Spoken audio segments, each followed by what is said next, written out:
Economics ना आपण 4 भागात मांडांगा. कत्ता में 4 कॉन्सेप्ट्स, अवधारणाएं. दूसरा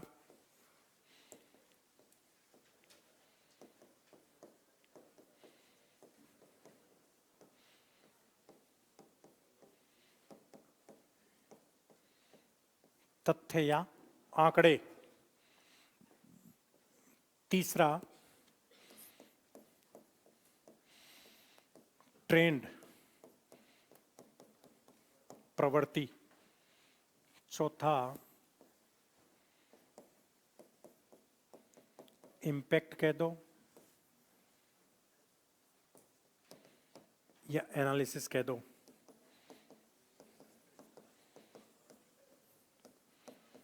विश्लेषण या उसका प्रभाव क्या पड़ रहा है.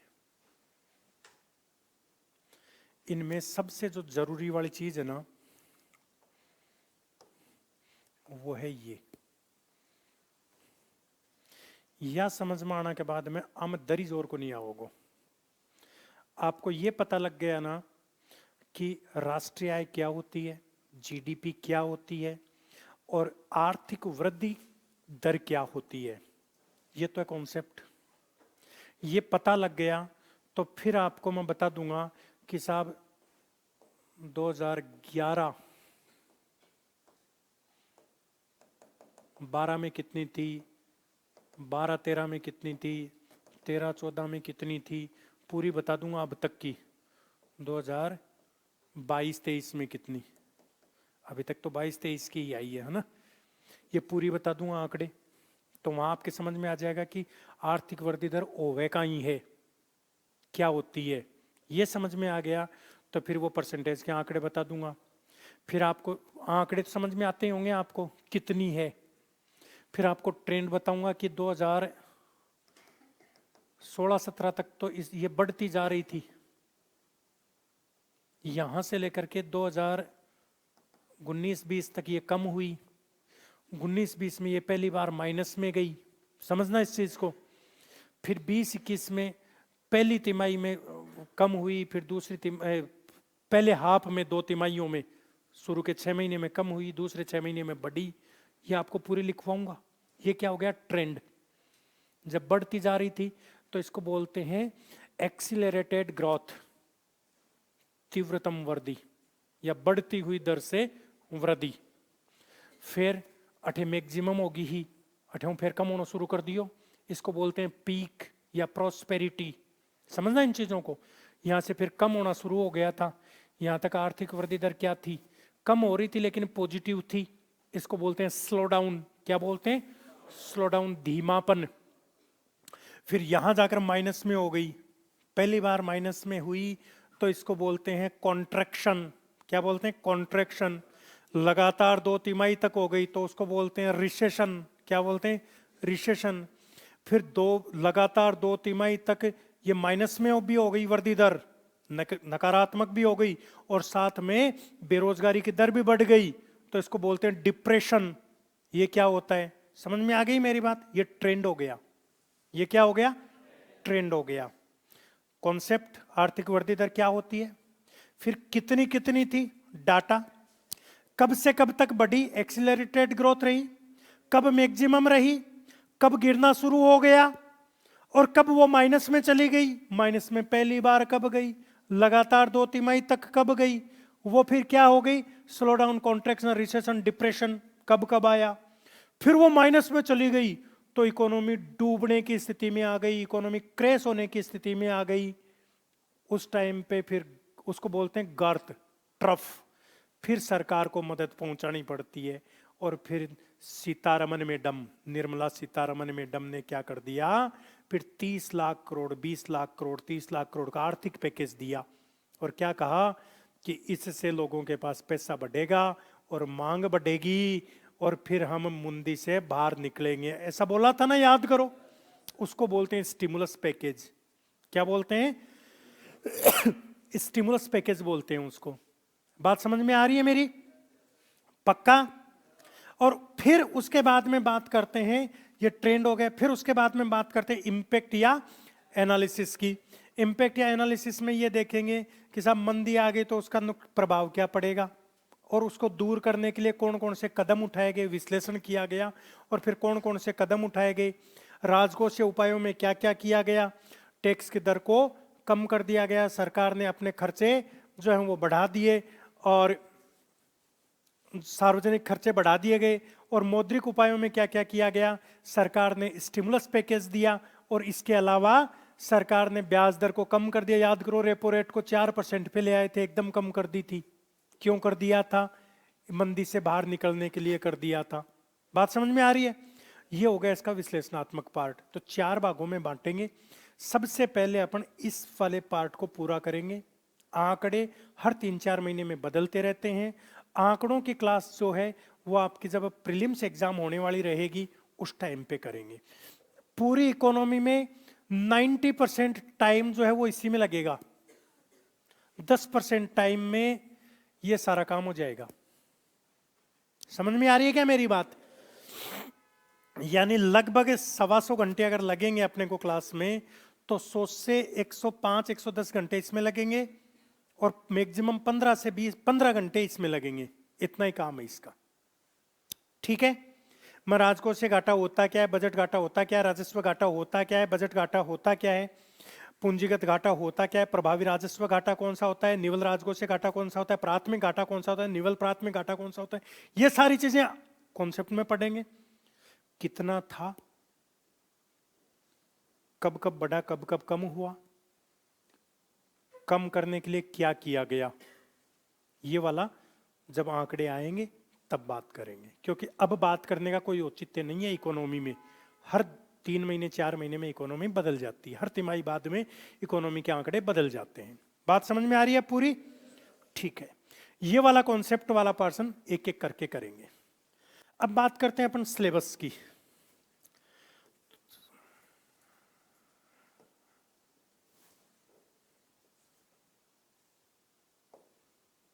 देखो, सिलेबस को अपन क्या करेंगे, अपन क्लास के मॉड्यूल अलग बना के चलेंगे।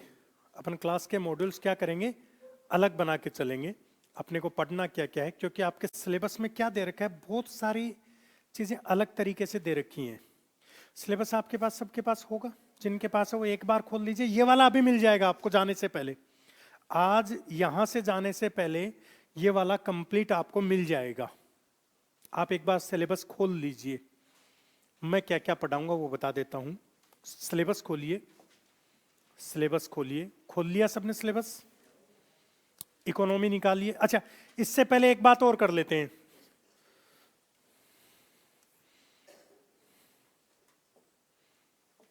देखिए, सुन लीजिए एक बार, ये लिखने वाली बात है। अभी जो बोलूंगा वो लिखने वाली बात रहेगी, ध्यान से देखना भाई। इधर देखो, मेंस की बात कर रहे हैं। मेंस में कितने पेपर होते हैं? 4 पेपर, @200 ईच, 200 नंबर का एक पेपर। टोटल कितना हो गया?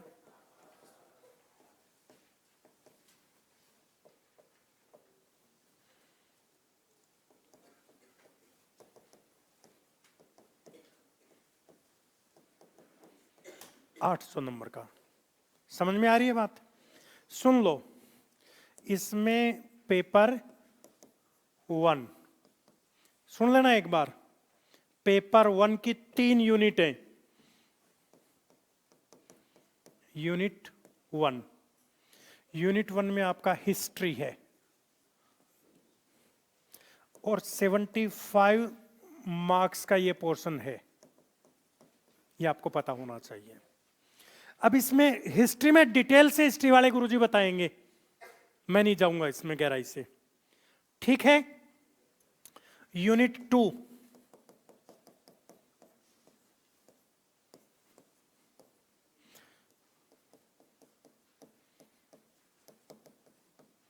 इकोनॉमिक्स,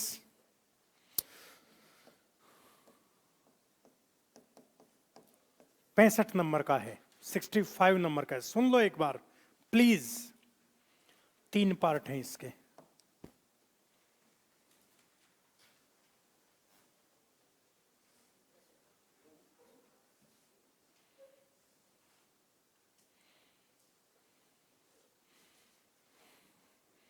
ध्यान से देखना।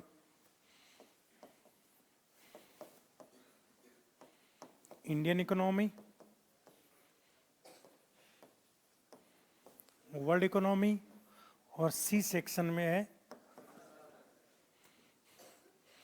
एवरेज। ये मान के चल सकते हैं कि लगभग 45 मार्क्स के क्वेश्चन यहां से आते हैं, 45 से 50 के बीच में,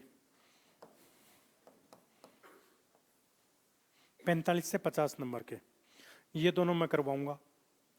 राजस्थान वाला पार्ट, राजस्थान का कॉन्सेप्ट तो सारा हो जाएगा। राजस्थान के जो आंकड़े वाला पार्ट है वो आपको दूसरे गुरुजी करवाएंगे, जो भी करवाएंगे ये बता दिया जाएगा आपको। अब आ जाओ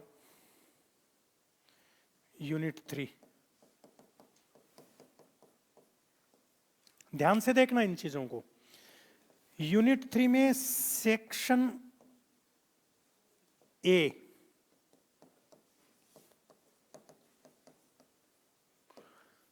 अपने को कोई लेना देना नहीं है, मेरे को कोई लेना देना नहीं है, यहां से भी मेरे को लेना देना है यहां से।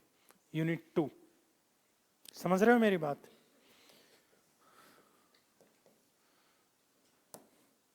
सेक्शन बी, ये क्लासिफाई इसलिए कर रहा हूं, क्लासिफाई इसलिए कर रहा हूं ताकि कौन से में से कितने कितने नंबर के क्वेश्चन कैसे कैसे पढ़ने हैं मैं बताऊंगा अभी आपको, ध्यान देना आप। सेक्शन बी में है मैनेजमेंट, और सेक्शन सी में है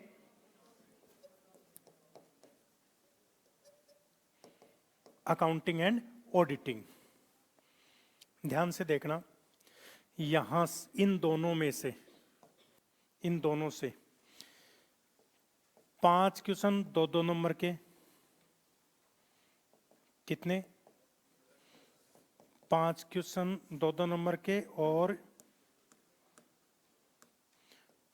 2 क्वेश्चन 5-5 नंबर के, 20 नंबर का यहां से आएगा। इसमें से भी, इसमें से भी।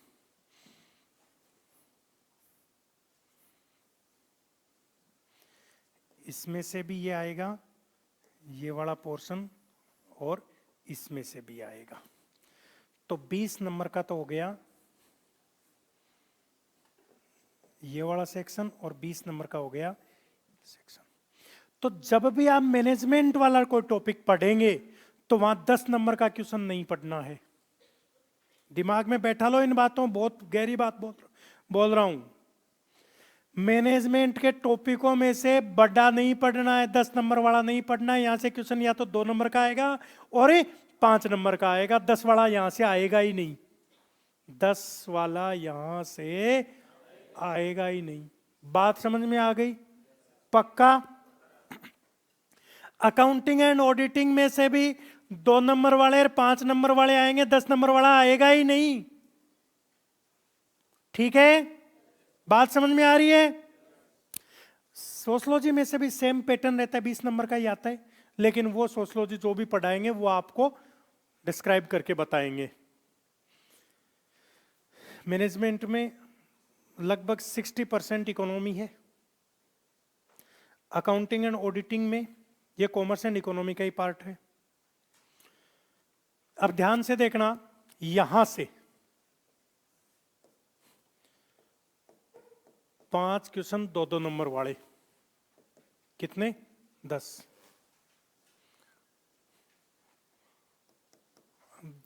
सॉरी, 5 क्वेश्चन 5-5 नंबर वाले, 3 क्वेश्चन 10-10 नंबर वाले, 65 नंबर की इकोनॉमी। यही बताई थी मैंने। इकोनॉमिक्स के जो टॉपिक हैं मेंस में, उनमें 2 नंबर वाले क्वेश्चन भी आएंगे, 5 वाले भी आएंगे, और 10-10 नंबर के भी 3 क्वेश्चन आएंगे। तो यहां 10 के हिसाब से भी पढ़ना है, 2 के और 5 के हिसाब से भी पढ़ना है, जब भी मैनेजमेंट वाला पढ़ेंगे वो 2 के और 5 के हिसाब से तैयार करेंगे, जब भी अकाउंटिंग एंड ऑडिटिंग पढ़ेंगे तो 2 और 5 के हिसाब से पढ़ेंगे। बात समझ में आ गई क्या? ये तो है क्वेश्चन और ये है मार्क्स। इधर ये तो है क्वेश्चन और ये है मार्क्स। बात समझ में आ गई क्या? तो 20, 20, 40 और 60, 105। 80 में से 105 नंबर किसका है? इकोनॉमी का है। 800 में से 105 सबसे बड़ा पार्ट किसका है? 105 नंबर अकेला सब्जेक्ट किसका है? इकोनॉमी का। मैं आपको क्या कह रहा हूं, जितना करेंगे आप, पहली बात तो आप उतना ही लिखेंगे जितना समझ में आ गया। आपने लिख लिया तो मैं ये मानूंगा कि ये आपको समझ में आ गया है और उसमें से अब कोई भी क्वेश्चन आएगा तो आप कर दोगे। नहीं समझ में आया तो एक बार नहीं 10 बार पूछ लेना। समझ गए मेरी बात को? दूसरी बात, समझ में आ गया तो ही लिख रहे हो। इतना लिखवा दूंगा कि उसके बाहर से क्वेश्चन तो पॉसिबिलिटी 0 के लगभग हो जाएगी, फिर तो मेरी कोई कमी नहीं।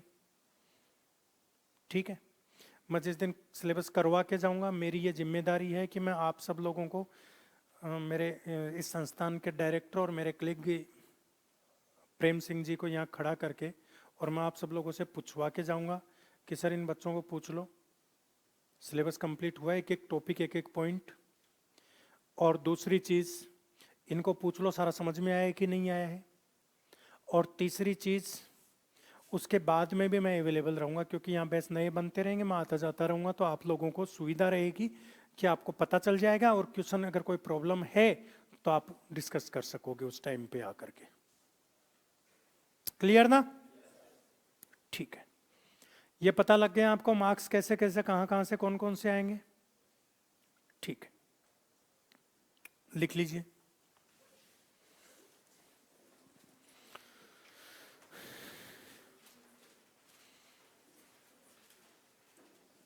कहीं भी एक पेज पर लिख लीजिए इसको।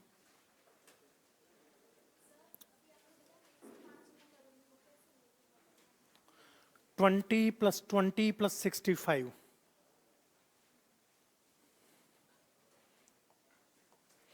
ये अपना है 65 का इकोनॉमी, ये 20 नंबर का 3rd यूनिट का सेक्शन बी, क्योंकि इसमें स्टॉक मार्केट है, मैनेजमेंट में शेयर मार्केट है, बैंकिंग है और एनबीएफसीज हैं, प्लस यूनिकॉर्न है, स्टार्टअप है, ई कॉमर्स है, कॉमर्स के पार्ट, इकोनॉमिक्स का पार्ट, इकोनॉमिक्स एंड कॉमर्स का पार्ट है। ठीक है, मैनेजमेंट 3 जगह है आप लोगों के। पब्लिक एड में भी मैनेजमेंट आपको पढ़ना पड़ेगा, सोशलॉजी में भी बिहेवियर आपको, उसमें सॉरी माफी चाहूंगा, साइकोलॉजी का बिहेवियर भी आपको पढ़ना पड़ेगा, और बिजनेस मैनेजमेंट भी आपको पढ़ना पड़ेगा। मैनेजमेंट 3 तरह का अलग अलग होता है भैया। ठीक है, अपन इस मैनेजमेंट की बात कर रहे हैं जिसमें इकोनॉमी का पार्ट है, उस मैनेजमेंट की बात कर रहे हैं अपन। नाम दे दिया उसमें मैनेजमेंट, क्योंकि कुछ एक टॉपिक बिजनेस मैनेजमेंट के भी उसमें डाल रखे, लेकिन ज्यादातर पोर्शन इकोनॉमी का है उसमें, क्योंकि इकोनॉमी आप प्रीलिम्स की इकोनॉमी पढ़ोगे, वहां आपको आपने दे रखा, सुन लीजिए एक बार, वहां आपने देखा होगा कि स्टॉक एक्सचेंज और शेयर मार्केट। ठीक है, यही फिर यहां जाकर मैनेजमेंट में दे रखा है। Share market, angel investors share market का ही भाग है, foreign direct investment, foreign institutional investment, मैं अभी बताऊंगा कहां कहां से आएगा, क्या क्या आएगा, मैं पूरा क्लासिफाई करके रखा है मैंने, मैं आपको बता दूंगा। ये लिख लिया आपने? ज्यादा कुछ नहीं लिखना, समझना कितना है कि मैनेजमेंट और ऑडिटिंग एंड अकाउंटिंग वाला पार्ट है, उसमें से क्वेश्चन केवल 2 और 5 नंबर के आएंगे। 2 नंबर के 5 आएंगे, 5 नंबर के 2 आएंगे। क्लियर ना? और इकोनॉमिक्स जब भी आप पढ़ रहे होंगे तो वहां 2, 5 और 10 तीनों तरह के क्वेश्चन आएंगे, यह समझने का मुद्दा है। क्लियर? मिटा दूं इसको? देखो भाई, लिखने में कम से कम टाइम लगाओगे, समझाने में मैं 10 बार समझा दूंगा, मुझे कोई तकलीफ नहीं है। नहीं समझ में आएगा मैं 10 बार 20 बार बता दूंगा, लिखने में कम टाइम लगाओगे।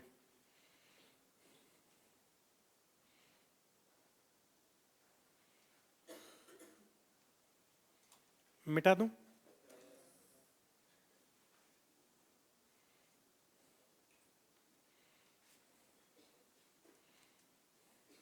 सब कुछ हिंदी में लिखवाऊंगा, ये लिखवा नहीं रहा हूं, ये तो केवल मार्क्स का क्लासिफिकेशन किया अपन ने। सब कुछ हिंदी में लिखवाऊंगा आपको, सब कुछ। चलूं आगे?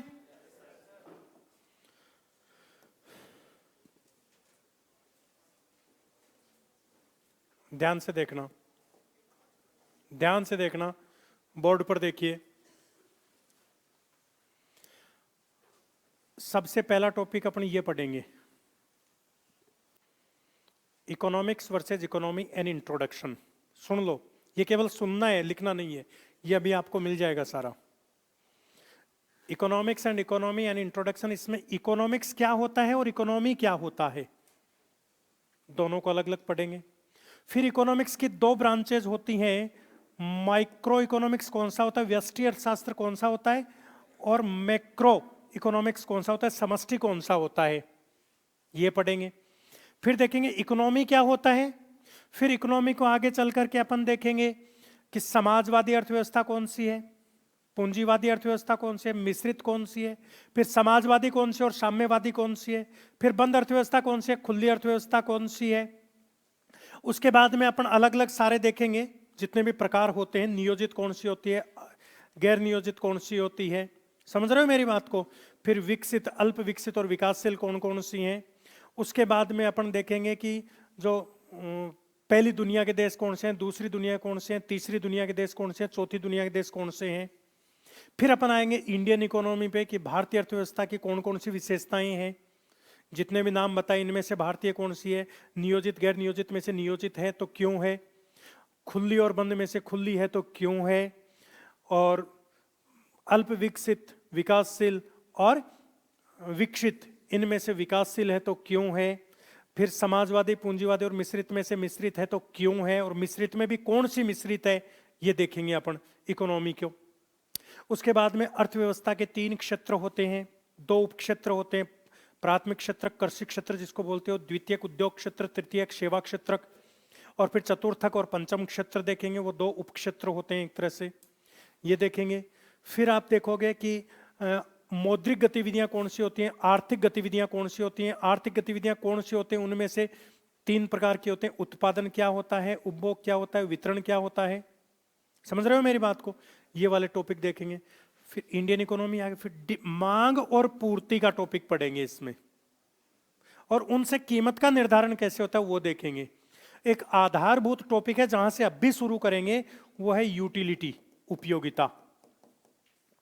उपयोगिता अर्थशास्त्र में जितने भी सिद्धांत, जितने भी नियम बने हुए हैं, वो सारे के सारे इस पर आधारित हैं। उपयोगिता से एक सिद्धांत बना है, सीमांत उपयोगिता ह्रास नियम। जितने भी अर्थशास्त्र के नियम हैं वो सारे यहां से निकले हुए हैं। सबसे पहले ये नियम निकला था, यहां से निकले हुए हैं। क्लियर? तो इसमें ये टॉपिक अपन कवर करेंगे। आपके सिलेबस में ये चीज दी हुई नहीं है, लेकिन कई बार क्वेश्चन आए हुए हैं बेसिक में से, तो वो कवर हो जाएगा प्रीलिम्स का। मेंस में आपका सिलेबस दिया हुआ है डिमांड, सप्लाई और प्राइस। आप देखिए, मेंस का सिलेबस निकाल लीजिए, इकोनॉमी का मेंस का सिलेबस निकाल लीजिए। मेंस का सिलेबस, उसमें डिमांड, सप्लाई और प्राइस, डिमांड, सप्लाई और प्राइस मिल गया। उसके ऊपर टिक लगा दो, उसके ऊपर टिक लगा दो, डिमांड, सप्लाई और प्राइस, उसके ऊपर टिक लगा दो तीनों पे कि ये तीनों कहां कवर हो जाएंगे, पहले टॉपिक में। क्लियर? उसके बाद में अपन सुन लो एक बार, अपन ये टॉपिक पढ़ेंगे प्रीलिम्स का, ये मेंस का ये कवर हो जाएगा, ठीक है। अपन ये टॉपिक पढ़ेंगे बजट, टैक्सेशन, सब्सिडी और फाइनेंस कमीशन। आपके सिलेबस में प्रीलिम्स में बेसिक नॉलेज ऑफ बजटिंग लिखा हुआ है या प्रोसेस ऑफ बजटिंग होगा, वो कवर हो जाएगा। पब्लिक फाइनेंस लिखा हुआ होगा, वो कवर हो जाएगा। GST, goods and service tax लिखा हुआ होगा। अब बोर्ड पर देखो एक बार, टैक्स, जब फाइनेंस, पब्लिक फाइनेंस लिख दिया सिलेबस में, या जब फिस्कल पॉलिसी राजकोषीय नीति लिख दी तो फिस्कल पॉलिसी के 4 पार्ट हैं, ये तो पढ़ने ही पड़ेंगे, फिर अलग से इनको जीएसटी लिखने की जरूरत ही कहाँ थी, और ये दोनों सेम ही चीज होती हैं, इसलिए मेरे को अलग से क्लासिफाई करना पड़ा। जहां सिलेबस में फिस्कल पॉलिसी लिख दी वहां पब्लिक फाइनेंस लिखने की जरूरत ही नहीं थी, क्योंकि दोनों सेम चीजें, समझना इन चीजों को।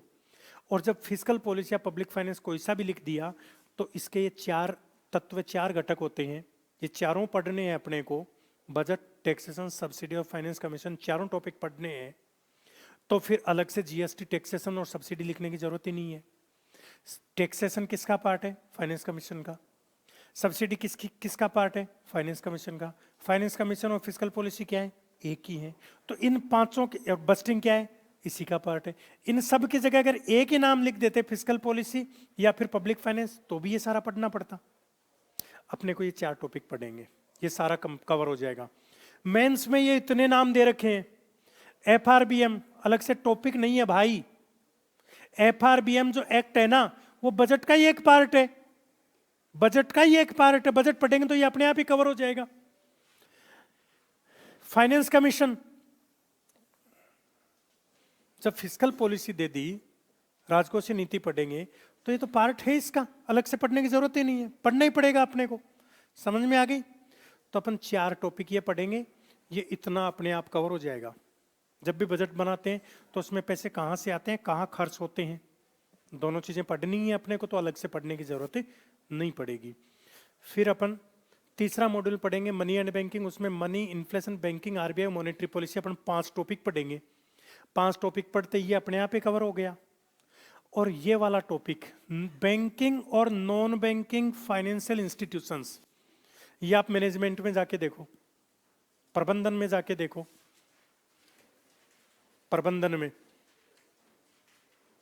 प्रबंधन में दूसरे पॉइंट में 3-4 चीजें छोड़कर आगे आएगा, पहली लाइन में लास्ट में। बैंकिंग और non banking financial institution, banking और गैर बैंकिंग वित्तीय संस्थाएं, मिल गया। वो टॉपिक यहीं कवर हो जाएगा, उसको वो मैनेजमेंट में अलग से नहीं पढ़ना अपने को। समझ में आ रही है मेरी बात? क्योंकि बैंकिंग पढ़ेंगे तो बैंकिंग में अपने आप आ जाएंगे बैंकिंग और non banking financial institutions. Plus inflation आपका कि किस में दिया हुआ है, ये इकोनॉमी में दिया हुआ है, वो कवर हो जाएगा। क्लियर? अब आइए देखिए, अपन फाइनेंशियल मार्केट पढ़ेंगे, उसमें मनी मार्केट, कैपिटल मार्केट और फॉरेन इन्वेस्टमेंट है भाई।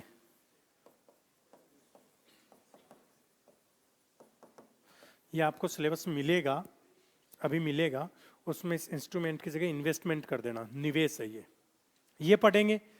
अब देखो आपके प्री में सिलेबस दिया हुआ इकोनॉमी में स्टॉक एक्सचेंज और शेयर मार्केट, वो कवर हो जाएगा। मेंस में इस टॉपिक को कहां दे रखा है? मैनेजमेंट में दे रखा है, आप चेक करिए, उसी मैनेजमेंट में उसके जस्ट आगे वेल्थ मैक्सिमाइजेशन दे रखा है क्या? सोर्सेज ऑफ फाइनेंस, जब फाइनेंस मार्केट पढ़ेंगे तो सोर्सेज ऑफ फाइनेंस आएगा ही आएगा उसमें। Capital structure, cost of capital, distribution of profit, share market, foreign direct investment, foreign institutional investment, उसके बाद enterprises capital, startups, unicorn, angel investors, ये सारा किसका पार्ट है? फाइनेंशियल मार्केट का है। ये पढ़ते ही ये सारा अपने आप कवर हो जाएगा। समझ में आ रही है मेरी बात? पक्का? उसके बाद अपन पढ़ेंगे main problems of Indian economy, भारतीय अर्थव्यवस्था की मुख्य समस्याएं 3 होती हैं वैसे, सुन लो एक बार। तीसरी होते हैं इन्फ्लेशन। अर्थव्यवस्था की 3 समस्याएं हैं, गरीबी, बेरोजगारी और मुद्रास्फीति। गरीबी, बेरोजगारी और मुद्रास्फीति। अब ध्यान देना, मुद्रास्फीति यहां पे ले लिया इन्फ्लेशन, इसलिए इसको दोबारा नहीं पढ़ेंगे। यहां क्या पढ़ेंगे? केवल 2 ही प्रॉब्लम पढ़ लेंगे, तीसरी पहले हो चुकी है अपनी। ये सिलेबस में लिखा हुआ है, प्रीलिम्स में दोनों कवर हो जाएगा। मेंस में लिखा हुआ है पॉवर्टी, अनइक्वलिटीज, अनएम्प्लॉयमेंट और एम्प्लॉयमेंट ओरिएंटेड ग्रोथ स्ट्रेटेजी, ये चारों कवर हो जाएंगे इन 2 टॉपिकों में। मेरा कहने का मतलब है मैं अलग से टॉपिक नहीं लिखवाऊंगा, उनमें ये सारी चीजें कवर होती जाएंगी। अपनी सिलेबस को इस हिसाब से बांट रखा है अपन ने। उसके बाद में अपन सोशल सेक्टर पढ़ेंगे, हेल्थ एंड एजुकेशन पढ़ेंगे। अब जब एजुकेशन पढ़ेंगे तो न्यू एजुकेशन पॉलिसी अपने आप ही आ जाएगी। हेल्थ पढ़ेंगे, हेल्थ सेक्टर पढ़ेंगे तो हेल्थ केयर अपने आप ही आ जाएगा। जब अपन रेगुलेटरी इफेक्टिवनेस पढ़ेंगे तो प्रॉब्लम्स ऑफ रेगुलेटरी इफेक्टिवनेस अपने आप ही आ जाएंगी। जब अपन role of state in economic development पढ़ेंगे तो वो redefining of role of state in economic development अपने आप ही आ जाएगा। टॉपिक वो पढ़ेंगे अपन, जड़ से लेके चलेंगे बात को, बाकी आप अपने आप ही टॉपिक कवर होते जाएंगे। अपन नेशनल इनकम और ग्रोथ एंड डेवलपमेंट में नेशनल इनकम पढ़ेंगे, मेन इकोनॉमिक प्रॉब्लम्स पढ़ेंगे, जो मुख्य आर्थिक समस्याएं मैंने अभी बताई थी कि पहले स्लो डाउन, वृद्धि दर होती क्या है और फिर स्लो डाउन क्या होता है, कॉन्ट्रैक्शन क्या होता है। देखो याद करो, जो 16-17 के बाद में आर्थिक वृद्धि दर घटती हुई चली गई तो स्लो डाउन आया, फिर पहली बार माइनस में गई तो कॉन्ट्रैक्शन आया, 2 तिमाहियों में लगातार गई तो रिसेशन आया, 2 तिमाहियों में लगातार माइनस में चली गई ग्रोथ रेट और साथ में बेरोजगारी की दर भी बढ़ गई तो वो क्या आ गया, वो फिर डिप्रेशन में चला गया। और फिर ऐसी स्थिति हो गई कि इकोनॉमी डूबने वाली है तो वो गर्त ट्रफ में चले गए। ठीक है, तो वो पढ़ेंगे। और फिर ग्रोथ और डेवलपमेंट क्या होता है, और वेरियस इंडेक्स, बहुत सारे इंडेक्स हैं, उनमें से आपके सिलेबस में 2 दिए हुए हैं, HDI और WHI है भाई, ये वर्ल्ड हैप्पीनेस इंडेक्स है और ये ह्यूमन डेवलपमेंट इंडेक्स है। और economic, main economic problems and government initiatives, सरकार ने क्या क्या प्रयत्न किया है उन प्रॉब्लम से बाहर निकलने के लिए, वो हो गया। नेशनल इनकम हो गई, ग्रोथ और डेवलपमेंट हो गया। मेंस में केवल इकोनॉमिक ग्रोथ नाम का टॉपिक है, वो यहाँ कवर हो जाएगा। एग्रीकल्चर सेक्टर में अपने को ये पढ़ना है, भारतीय कृषि का महत्व, समस्याएं और सुधार। फिर एग्रीकल्चर प्राइस पॉलिसी, कृषि कीमत नीति जिसमें MSP, न्यूनतम समर्थन मूल्य जिसको बोलते हो। फिर एग्रीकल्चर मार्केटिंग सिस्टम जिसमें APMC और इनेम, APMC नाम सुना है आपने, कृषि उपज मंडियां, कृषि उपज मंडियां नाम सुना है ना, तो वो पढ़ेंगे। फिर फूड सिक्योरिटी जिसमें PDS, पब्लिक डिस्ट्रीब्यूशन सिस्टम, सार्वजनिक वितरण प्रणाली, ये जो अपने राशन कार्ड की दुकानों पे अनाज वगैरह मिलता है आपको राशन कार्ड से, वो वाला पढ़ेंगे। फिर DBT, आजकल क्या कर दिया कि साहब आपको सिलेंडर तो 1000 का ही देंगे लेकिन 100 रुपए आप जो सब्सिडी मिलती थी वो डायरेक्ट आपके अकाउंट में भेज देंगे, याद करो, उसको बोलते हैं DBT। फिर NFSA, national food security act, हर आदमी को अधिकार दे दिया कि अब आप भूखे नहीं मरोगे, आपका जिंदा रहना और जिंदा रहने के लिए जो आवश्यक और पर्याप्त मात्रा में जो पौष्टिक आहार की जरूरत है वो सरकार पूरा करेगी, ये आपका अधिकार है। 2013 में नेशनल फूड सिक्योरिटी एक्ट बना दिया, उसके बारे में पढ़ेंगे। और बफर स्टॉक है, जब भी आपातकालीन परिस्थिति आएगी कि साहब ओले पड़ गए, अतिवृष्टि, ओलावृष्टि, अनावृष्टि, बाढ़ को कोई भी समस्या हो गई, अकाल आ गया, सूखा पड़ गया, ऐसी स्थिति में अनाज है ही नहीं, उत्पादन ही नहीं हुआ, तो भी जनता को पेट भरने के लिए तो चाहिए। उसके लिए सरकार के सामने ऐसी समस्या आ सकती है कभी भी, 2 साल तक कोई उत्पादन हो ही नहीं, समस्या आ गई, तो सरकार कहां से उस जिम्मेदारी की पूर्ति करेगी। सरकार उसके लिए अलग से एक स्टॉक मेंटेन करके रखती है और उसको क्या बोलते हैं, बफर स्टॉक। फिर फूड प्रोसेसिंग इंडस्ट्रीज, आम आया, आम को तुरंत खा लोगे, कितने खा लोगे, सारे खा लोगे नहीं, वो 5 दिन बाद तो खराब हो जाएगा। अब उस आम से क्या कर लिया आपने, प्रोसेसिंग करी, उसको दीर्घ काल तक जीवित रहने योग्य बनाया, उसको ज्यादा डिलीशियस, ज्यादा स्वादिष्ट बनाया और उसमें के मूल्य में वृद्धि कर दी और माजा बना दिया। ये क्या है, फूड प्रोसेसिंग इंडस्ट्री। गेहूं था, गेहूं से मैदा बनाई, मैदा से ब्रेड, टोस्ट, बिस्किट बनाए, क्या ये, फूड प्रोसेसिंग इंडस्ट्री है। मैदा था, मैदा से मैगी बना दी, क्या है ये, फूड प्रोसेसिंग इंडस्ट्री है। क्या क्या समस्याएं हैं, क्या क्या चुनौतियां हैं, उसके लिए भारत सरकार ने क्या क्या किया है, उसके अपस्ट्रीम सप्लाई चेन क्या होती है, डाउन स्ट्रीम सप्लाई चेन क्या होती है, वो पढ़ेंगे पूरा। और ग्रीन रिवॉल्यूशन, हरित क्रांति, नॉर्मन ई बोरलॉग से लेकर के, मैक्सिको से लेकर के और इंडिया के स्वामी नाथन, एम स्वामीनाथन, पंतनगर, पहले यूपी में था, आजकल उत्तराखंड में है, वहां से लेकर के फिर राजस्थान को और हरियाणा को और यूपी को बेनिफिट मिला। यहाँ भी बड़े बड़े लोगों को बेनिफिट मिला, छोटे छोटे लोगों को बेनिफिट को नहीं मिला, वो पढ़ेंगे अपन। ये सारा पढ़ते ही आपका एग्रीकल्चर सेक्टर और PDS ये कवर हो जाएगा। एग्रीकल्चर में मैं आपको बता देता हूं, एग्रीकल्चर के दो पार्ट होंगे। इकोनॉमिकल एग्रीकल्चर मैं पढ़ाऊंगा आपको, और ज्योग्राफिकल एग्रीकल्चर है वो ज्योग्राफी में पढ़ाया जाएगा। वहां आपको बताएंगे खरीफ की फसल कौन सी होती है, खरीफ क्रॉप्स, और रबी क्रॉप्स कौन सी होते हैं, जायद क्रॉप्स कौन सी होती है, कब उगाई जाती है, कब कटाई होती है। फिर सबसे ज्यादा गेहूं गंगानगर में होते हैं, उसको धान का कटोरा कहते हैं। वो जो भी है, वो खैर आंकड़े मेरे को याद नहीं है, वो बताएंगे आपको ज्योग्राफी वाले गुरुजी। ठीक है, इकोनॉमिकली जुड़ी हुई टर्मिनोलॉजी सारी मैं बताऊंगा। एग्रीकल्चर, ग्रोथ और productivity trends, food processing sector, food management, agriculture reforms और चैलेंजेस, और कैश ट्रांसफर। ये डीबीटी आया था ना, ये कैश ट्रांसफर ही तो है कि आप तो सिलेंडर 1000 रुपए दे दो, जो भी सब्सिडी देंगे वो आपके अकाउंट में ट्रांसफर कर देंगे। क्या क्या उसमें चैलेंज आएगा, लोगों ने उसको चैलेंज कर दिया कि साहब पैसे दोगे ना, पैसे तो लोग जिस उद्देश्य के लिए आप पैसे दे रहे हो ना, उसके काम में नहीं लेंगे।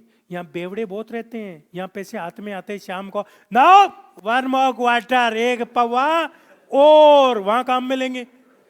ये चैलेंज था इसके सामने, समझ में आ गई बात। इसके ऊपर फिर आपकी केजरीवाल सरकार, दिल्ली सरकार ने सेवा नाम की संस्था के साथ मिलकर के एक रिसर्च किया, और रिसर्च किया तो उनको कैश ट्रांसफर करके देखा तो सामने आया कि दारू की बिक्री ज्यादा को नहीं बढ़ी, अंडा और मछली की बिक्री ज्यादा बढ़ी। बोलो फिर के रिसर्च को रिजल्ट किया, निष्कर्ष क्या निकला कि नहीं साहब, यह केवल आपके मन का वहम ही है कि दारू पीने में लगा देंगे। यहाँ की औरतें बहुत सशक्त हो गई हैं आजकल, ये नहीं देती हैं दारू पीने के लिए, आप तो कैश ट्रांसफर करो। इसीलिए फिर इनको बनाया हेडमास्टर घर का, याद करो। इकोनॉमी है ना, economy is not subject, this is our daily routine and practical life. अब थाने कोई पूछ ले कि हेडमास्टर घर की वयस्क महिला को क्यों बनाया, जवाब दे दोगा ना, बिग अकाउंट में पिसा हुआ है, बिग अकाउंट में पिसा हुआ जना आदमी बा पिसाऊं दारू को नहीं पीस के, सब्सिडी वाला पिसाऊं। सरकार पे पिसा यहाँ कह दे रही है कि गना नाज चोखो खा लीजो, पेट भर जाए, तो फिर ए तो पीवे को नहीं, ए तो पीवे को नहीं ना, और ए पासे दिंगी भी को नहीं समझो सा होते। ये टॉपिक कवर हो जाएंगे। इंडस्ट्रियल सेक्टर में इंडस्ट्रियल पॉलिसी, इंडस्ट्रियल फाइनेंस और इंफ्रास्ट्रक्चर के टॉपिक मैं करवाऊंगा, जिनमें प्रीलिम्स का जैसे इंडस्ट्रियल सेक्टर हो गया, इकोनॉमिक रिफॉर्म्स हो गए, लिबरलाइजेशन हो गया, ये टॉपिक दिए हुए हैं, ये कवर हो जाएंगे। और मेंस में इंडस्ट्रियल सेक्टर हो गया, इंडस्ट्रियल पॉलिसी हो गया, इंडस्ट्रियल फाइनेंस हो गया, एलपीजी, उदारीकरण, निजीकरण, वैश्वीकरण जिसको बोलते हो, लिबरलाइजेशन, प्राइवेटाइजेशन और ग्लोबलाइजेशन, वो कंप्लीट हो जाएगा। इकोनॉमिक रिफॉर्म्स हो जाएगा और इंफ्रास्ट्रक्चर हो जाएगा। ये वाले टॉपिक हो जाएंगे। अच्छा, इसमें भी इंडस्ट्रियल में भी इकोनॉमिकल इंडस्ट्रियल सेक्टर है वो तो मैं करवाऊंगा, और ज्योग्राफिकल है वो गुरुजी आपको ज्योग्राफी में करवाएंगे। ज्योग्राफी में भी उद्योग नाम का टॉपिक आएगा आपके, है ना। वहां कौन, भारत में कौन कौन से उद्योग हैं, लोहा इस्पात उद्योग, सबसे पहले लोहा इस्पात का कारखाना कौन सा खुला, कौन सी कंपनी, किसके सहयोग से खुला, क्या हुआ, ये आपको ज्योग्राफी में करवाएंगे। अब देखो सर्विस सेक्टर एंड ट्रेड, इसमें ई कॉमर्स और एमएनसी दो टॉपिक करवाऊंगा मैं। तो ई कॉमर्स और एमएनसी प्रीलिम्स में भी है सिलेबस। एमएनसी मतलब मल्टीनेशनल कंपनीज, मल्टीनेशनल बहुराष्ट्रीय कंपनियां जिनको बोलते हो, ई कॉमर्स और बहुराष्ट्रीय कंपनियां, ये मेंस में भी है ये सिलेबस। ठीक है, मेंस में ई कॉमर्स कहां मिलेगा आपको, मैनेजमेंट में मिलेगा, समझ में आ गई। प्रीलिम्स में कहां मिलेगा, इकोनॉमी में मिलेगा। ठीक है, आगे देखो अकाउंटिंग में, ये प्रीलिम्स में भी अकाउंटिंग है, मेंस में अकाउंटिंग है जिसमें डबल इंट्रेंस सिस्टम है, फाइनेंशियल एनालिसिस है, रिस्पॉन्सिबिलिटी एंड सोशल अकाउंटिंग है।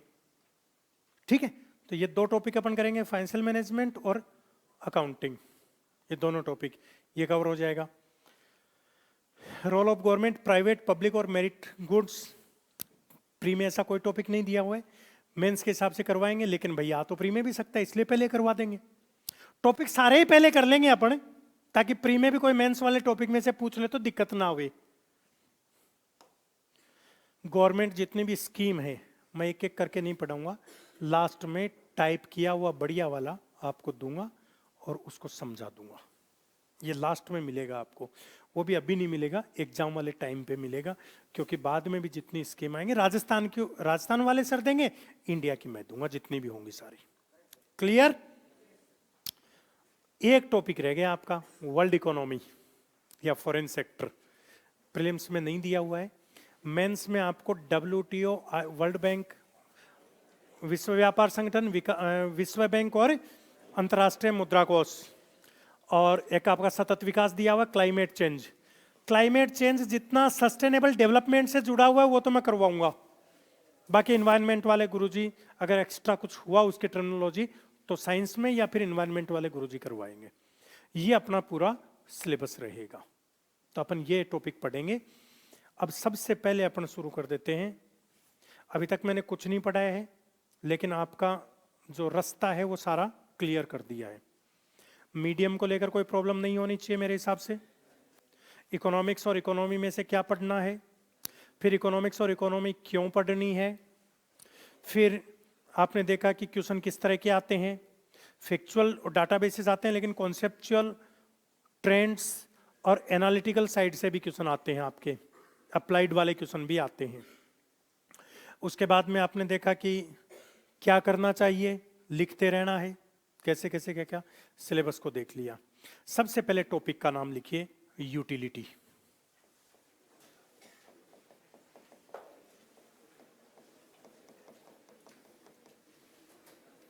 और अब बिल्कुल रिलैक्स होके बैठ जाओ, एकदम रिलैक्स होके बैठ जाओ, एकदम रिलैक्स जानो ना,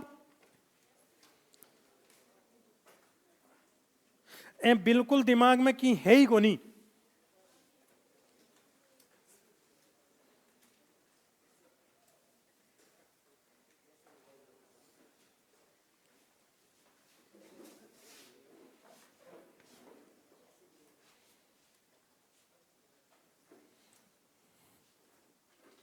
ये लिख दिया ना, पूरी की पूरी इकोनॉमी इस पे टिकी हुई है। इकोनॉमी के जितने भी सिद्धांत हैं ये इसके ऊपर टिके हुए हैं सारे के सारे, ठीक है। ओवे की है उपयोगिता क्या न के मज्जो कत्तो कार्यो है बिन उपयोगिता के थे को ना, आहा मजो आएगो बा उपयोगिता है, ठीक है। अच्छा, दुनिया की, ओ भाई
ना कि यही समझ में आ जाएगा, पक्की बात है, यहीं पे समझ में आ जाएगा आपको पूरा का पूरा।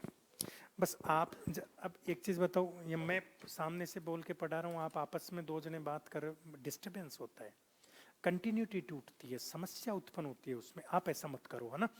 देखो मैं भी अब मैं मेरे मन ही मन में बात नहीं कर रहा हूं, देखो आने के बाद सारी बातें आप तक पहुंचा रहा हूं। आपको समस्या है तो बेहिचक मुझे पूछ लीजिए, कोई दिक्कत नहीं, मुझे ना आपको दिक्कत होनी चाहिए। आप तो रिलैक्स होके बैठो और एक बात बताओ कि दुनिया में अहिया की कौन सी चीज है, अब देखो बिल्कुल प्योर प्रैक्टिकल बात कर रहे हैं आप, और इकोनॉमी है वो पूरी की पूरी आपकी प्रैक्टिकल लाइफ है। दुनिया में ऐसी कौन सी वस्तु है जिसको खरीदा और बेचा नहीं जा सकता? हवा बिकती है, पानी बिकता है, मिट्टी बिकती है, पत्थर बिकता है, लकड़ी बिकती है। दुनिया की कोई भी ऐसी चीज बता दो जो नहीं बिकती है, बोलो। आप जिसको कचरा समझ के फेंक देते हो ना, वो भी लोग बिन करके और उसको भी बेचते हैं। इसका मतलब दुनिया में ऐसी कोई चीज है ही नहीं जो बिकती नहीं है। फूल से लेकर के हवा, पानी, मिट्टी, फल फ्रूट सब कुछ बिकता है, बिकता है ना। बिकता है तो कोई खरीदता भी होगा, खरीदता है तो वो पैसे भी देता होगा, समझना इस चीज को। पैसे देता है इसका मतलब उसको खरीदने से उसको जरूर कोई ना कोई मजा मिलता होगा। अब थे कैसे हो कि बीमार होगा, दवाई लेबा गया, रुपया दे के दवाई खरीदी, बिसुमान मजो किया यार मजो आसी जने तो खरीदो है, मजो किया डायरेक्ट ना आसी इनडायरेक्ट आसी, बात दवाई ले थी ठीक हो जाए मजो आयो को नहीं आयो बताओ, आयो ना। दुनिया में ऐसी कोई वस्तु नहीं है जिसको खरीदा और बेचा नहीं जा सकता। टॉपिक अभी शुरू कर रहे हैं अपन, इतनी देर तो समझा रहे थे केवल। दुनिया में ऐसी कोई वस्तु सेवा नहीं है जिसको खरीदा बेचा नहीं जा सकता, और खरीदा बेचा जा सकता है इसका मतलब वो खरीदी जाती होगी। तो दुनिया की सारी वस्तुएं खरीदी जाती हैं, खरीदी जाती है मतलब उसका कोई ना कोई मूल्य भी जरूर होता होगा, कोई पैसे भी देता होगा, खरीदता है तो पैसे देके खरीदता होगा। और पैसे देता है इसका मतलब उसमें कोई ना कोई मजा जरूर आता होगा, और उसमें जो मजा आता है ना उसी को क्या बोलते हैं, उपयोगिता बोलते हैं। यानी उससे मनुष्य की मानसिक या शारीरिक संतुष्टि जरूर होती होगी, इसलिए उसको खरीदा जाता है। और उसी मानसिक और शारीरिक संतुष्टि के गुण को क्या कहते हैं, उपयोगिता। तो लिखिए आप इसमें नीचे एक एरो डालकर लिखो, प्रत्येक वस्तु में, लिखने में स्पीड थोड़ी सी अच्छे से रखना। प्रत्येक वस्तु में मनुष्य की मानसिक तथा शारीरिक, प्रत्येक वस्तु में मनुष्य की मानसिक तथा शारीरिक आवश्यकता को संतुष्ट करने का गुण पाया जाता है, आवश्यकता को संतुष्ट करने का गुण पाया जाता है। इसी संतुष्टि कारक गुण को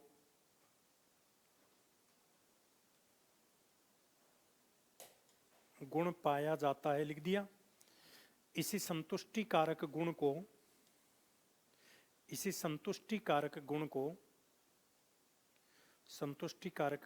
उपयोगिता कहते हैं, उपयोगिता कहते हैं। बात समझ में आ गई? उपयोगिता क्या है, कतोक मजो आयो। कोई भी वस्तु है बिन खरीदोगा तो भी मजो आओगे पक्का। अब नीचे स्टार लगाते जाओ और लिखते जाओ, पहला स्टार लगाकर लिखो, उपयोगिता प्रत्येक वस्तु में पाई जाती है, उपयोगिता प्रत्येक वस्तु में पाई जाती है, प्रत्येक वस्तु में पाई जाती है।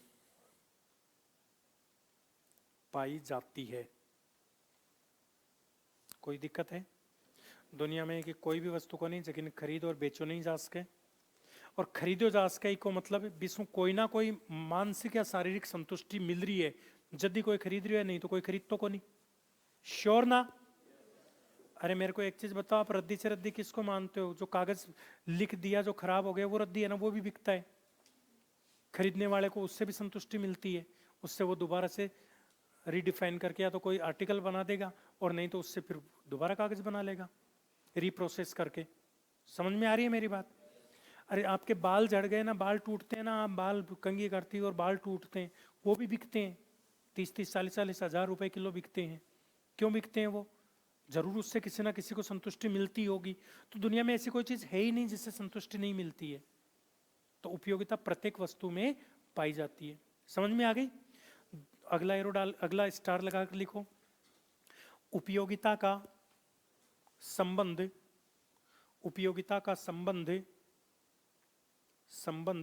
लाभदायकता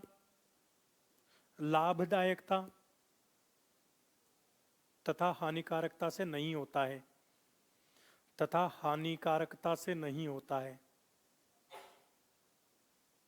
हानिकारकता से नहीं होता है।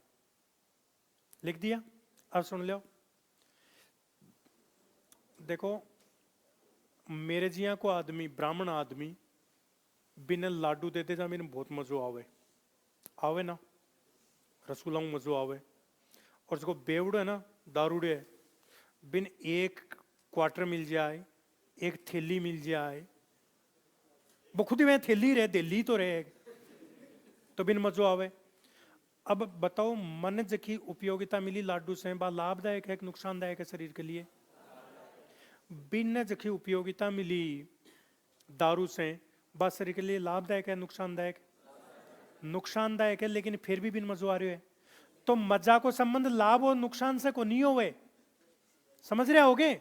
मज्जा को मतलब मज्जा को संबंध लाभ और नुकसान सु को नहीं होवे। 22 चीज लिखवाई है मैं, क्या लिखी आप? उपयोगिता का संबंध लाभदायकता या हानिकारकता से नहीं होता। जरूरी नहीं कि केवल लाभदायक वस्तुएं उनमें ही उपयोगिता मिलेगी। हानिकारक वस्तुएं, दारू हानिकारक है। श्वेत धूम्रपान दंडिका, व्हाइट स्मोकिंग स्टिक, जिसको क्या बोलते, सिगरेट बोलते हो। अरे श्वेत धूम्रपान दंडिका जिसको आप सिगरेट बोलते हो, हानिकारक है ना, लेकिन पीने वाले को उससे भी मजा आता है, उससे भी उसको उपयोगिता मिलती है ना। तो उपयोगिता का कतई कोई संबंध लाभदायकता और हानिकारकता से नहीं होता है। समझ में आ रही है बात? अगला स्टार लगाकर लिखो, उपयोगिता व्यक्तिगत होती है, वस्तुगत नहीं होती है।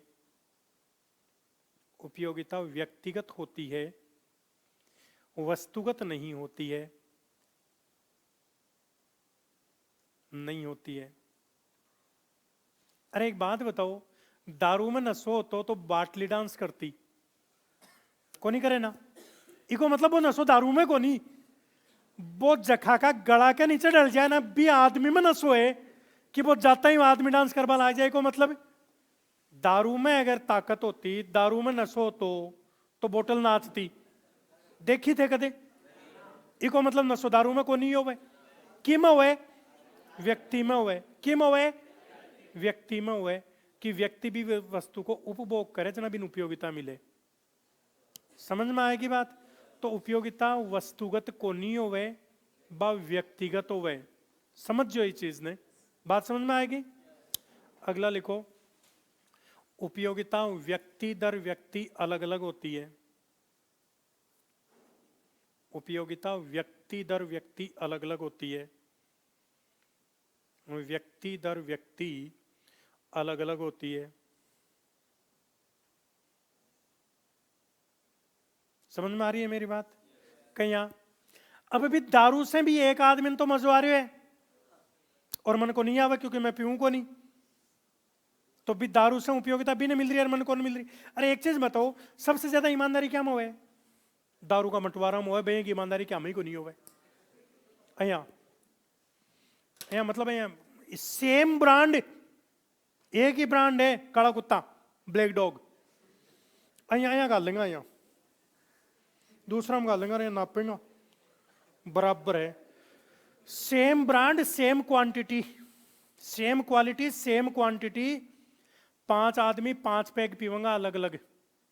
एक जना के गला के नीचे जाता ही बेहोश, नींद आ जाएगी। दूसरा आदमी के गला में जाता ही कुछ नहीं, no you can go out, वो फैल जाएगा। तीसरा आदमी गला के मारे जाता ही, अमित शाह साहब मैं माफी चाहूं, मैं आ नहीं सकता, मेरे घर पे इमरजेंसी काम था। मोदी जी का भी आया था फोन तो कल, वो फेंकवा लाग जाए। ओवे के और रिएक्शन, अरे एक जनो गाड़ बेड़ काटवा लाग जाए, समझ रहे हो? और एक जनो शुद्धि शुद्धि बात करवा लाग जाए, गीता का सा प्रवचन देवा लाग जाए। बस सेम दारू सेम मात्रा में, और 5 आदमी का पेट में गई, 5वां को रिएक्शन अलग अलग। इको मतलब उपयोगिता व्यक्ति दर व्यक्ति अलग अलग होवे। अच्छा अगले लिखो, उपयोगिता उपयोगिता भाई आप ऊपर आना एक बार, इसको थोड़ा सा उधर नजदीक लेंगे अपन, अकेला ही ले लेगा। बस यहीं रख दो, आपको दिक्कत नहीं है ना? अब पक्का? थोड़ा बहुत हो तो इधर उधर एडजस्ट कर लेना, है ना? हाँ बेटा, थोड़ा सा इधर उधर एडजस्ट कर लो, मेरे लिए भी सहूलियत हो जाएगी, आपके लिए भी हो जाएगी। थोड़ा सा, या तो तू इधर आ जा, तुम्हारे चेयर को इधर ला सकती है, कोई दिक्कत नहीं है, थोड़ा सा। हाँ, उपयोगिता का संबंध किससे होता है? व्यक्ति दर व्यक्ति। उपयोगिता कैसी होती है? अलग अलग होती है। अच्छा, उपयोगिता परिस्थितिवश बदलती रहती है। उपयोगिता कैसी? परिस्थितिवश बदलती रहती है। परिस्थितिवश कैसे? देखो 22 स्वेटर थे, गर्मिया में पहरो, अरे बार गर्मी लागे, अरे बार खा खा चाल गई खा ओ है ना, अरे बाय बुरी बुरी लागे। और 20 स्वेटर ने थे सर्दियां में पहरो जना, हा एक और दे, दाव ज्यादा है। परिस्थिति बदली, उपयोगिता बदल गई। समझ में आ रही है मेरी बात? पक्का ना? रसगुल्लो खा लिया 4, अब थान कोई कहते कि दाल चूरमा खानो जाए के को फिक्को बनाए हुए फिक्को, अरे वो फिक्को कौन बनाए, वह परिस्थिति बदल गई। समझ रहे हो? अच्छा, आपको क्या मीठा पसंद है क्या? खड़ा हो, खड़ा हो। इस भाई को मीठा पसंद है। अच्छा सुनना, अब देखना, एक प्लेट में आपको 4 रसगुल्ले और थोड़ा नमकीन डाल के दूं, आपको कैसा लगेगा? कैसा लगेगा? अच्छा लगेगा। भाई जिसको मीठा पसंद है उसको 4 रसगुल्ले और थोड़ा नमकीन डाल के दिया जाएगा, कैसा लगेगा? अच्छा लगेगा। पक्का ना? तुम्हारे पड़ोस में कोई डोकरा मर गया और वहां रा बार रे मर गो रे, एकला ने छोड़ गो रा बार रे, एक तरफ 4 आदमी रुंड मुंड हो रहे हैं, दूसरी तरफ बोल रहे हैं हाँ जल्दी करो भाई जल्दी करो, फटाफट लेके चलो। वहां तू भी खड़ा है, टावेल ऐसे ऐसे लटकाए जाने के लिए। वहां तेरे को एक प्लेट में 4 रसगुल्ले नमकीन डाल के देंगे, कैसा लगेगा? अब बुरा लगेगा। क्यों? परिस्थिति बदल गई। परिस्थिति बदलता ही मजो आ रही हो और को नहीं आवे, आ रही हो और नेगेटिव को ना, बैठ वही लिखवाइए। और कई ढेट हुए हैं कि मैं तो बैठे दिया में मजो आसी, कई भैया का भी है कि मान तो बैठे मजो आवे। कोई बात को नहीं बेटा, बैठे भी मजो आएगो। तेरो कोई रिजल्ट आ बड़ो है और तू फेल होगो, और जिस टाइम पर देसी जना परिस्थिति सारी है मेरे कने, मैं थारे ने कुआर छोड़ सू जो कुआनो चाहूं। समझ गया? तो क्या होती है उपयोगिता? परिस्थिति वैसे बदलती रहती है। समझ में आ गई बात? अगला लिखिए, हाँ इसको लिख दो, उपयोगिता परिस्थितिवश बदलती रहती है। उपयोगिता परिस्थितिवश बदलती रहती है।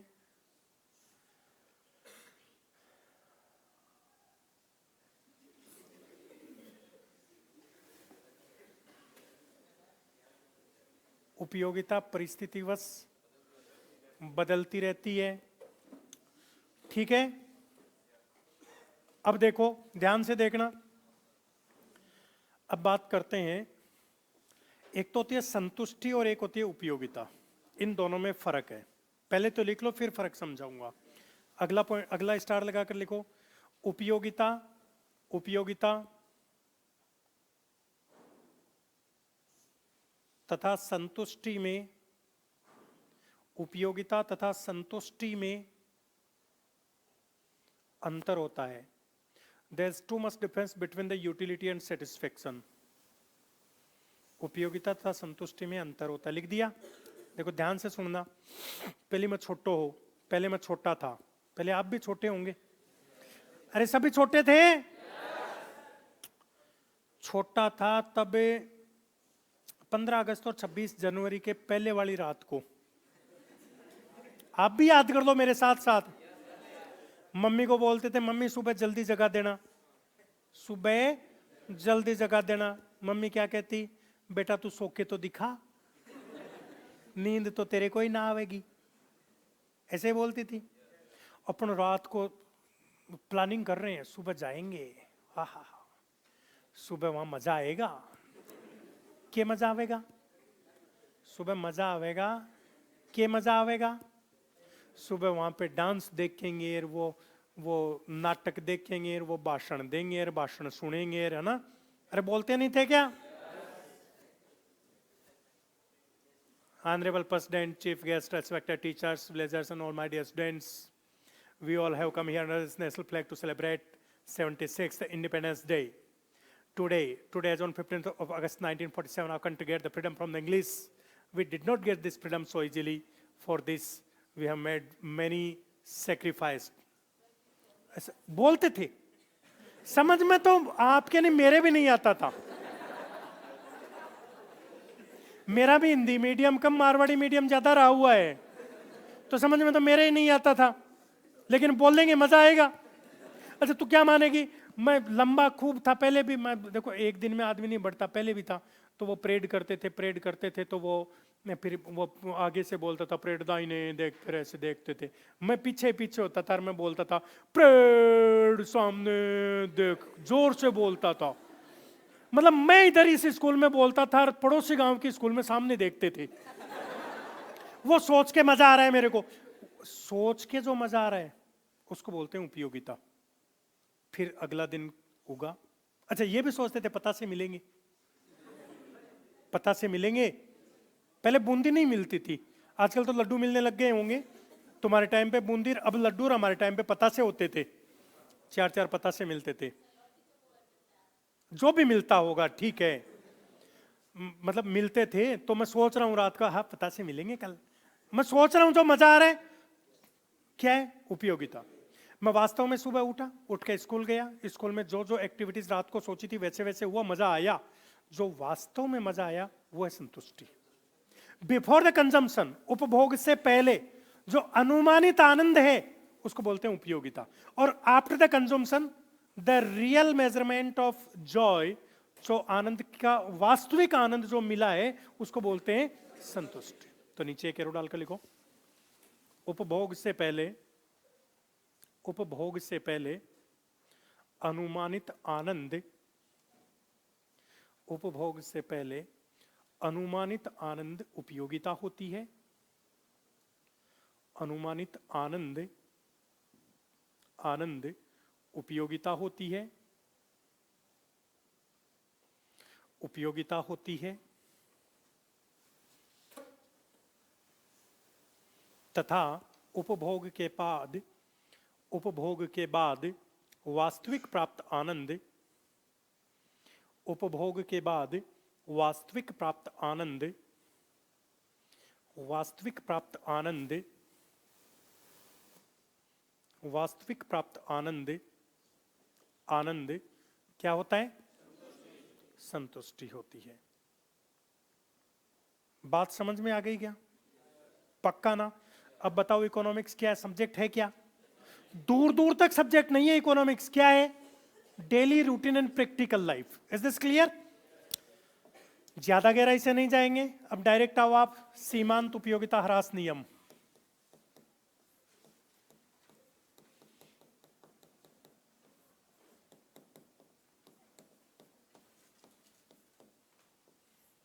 Law of diminishing marginal utility, law of diminishing marginal utility, diminishing marginal utility.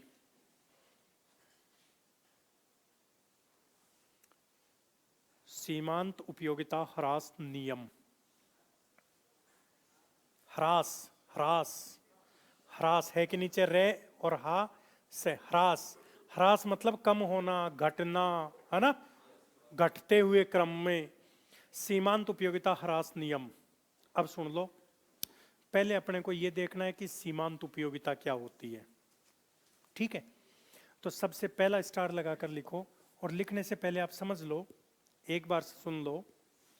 देखो, सीमांत का मतलब होता है अगली एक इकाई से क्या अतिरिक्त परिवर्तन हो रहा है, अगली एक इकाई से क्या अतिरिक्त परिवर्तन हो रहा है। सीमांत लाभ, एक अगली इकाई बेचने से कितना लाभ एक्स्ट्रा हुआ। सीमांत उपयोगिता, एक अगली इकाई का उपभोग करने से कितनी एक्स्ट्रा उपयोगिता मिली। समझ में आ रही है मेरी बात। सीमांत लागत, एक अगली इकाई के उत्पादन से कितना एक्स्ट्रा लागत लगी। समझ में आ गई। सीमांत का मतलब एक अतिरिक्त इकाई से कितना परिवर्तन हुआ, एक अतिरिक्त इकाई से कितना परिवर्तन हुआ, क्या एक्स्ट्रा मिल रहा है या लग रहा है, वो सीमांत होता है। बात समझ में आ गई, पक्का। उसको बोलते हैं मार्जिनल। Thank you.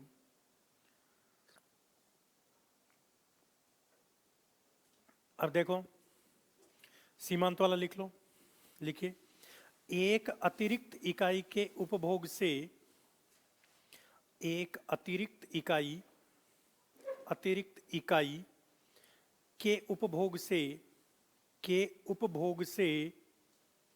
उपभोग से मिलने वाली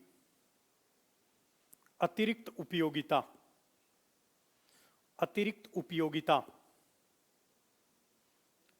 एक अतिरिक्त इकाई के उपभोग से मिलने वाली अतिरिक्त उपयोगिता सीमांत उपयोगिता होती है।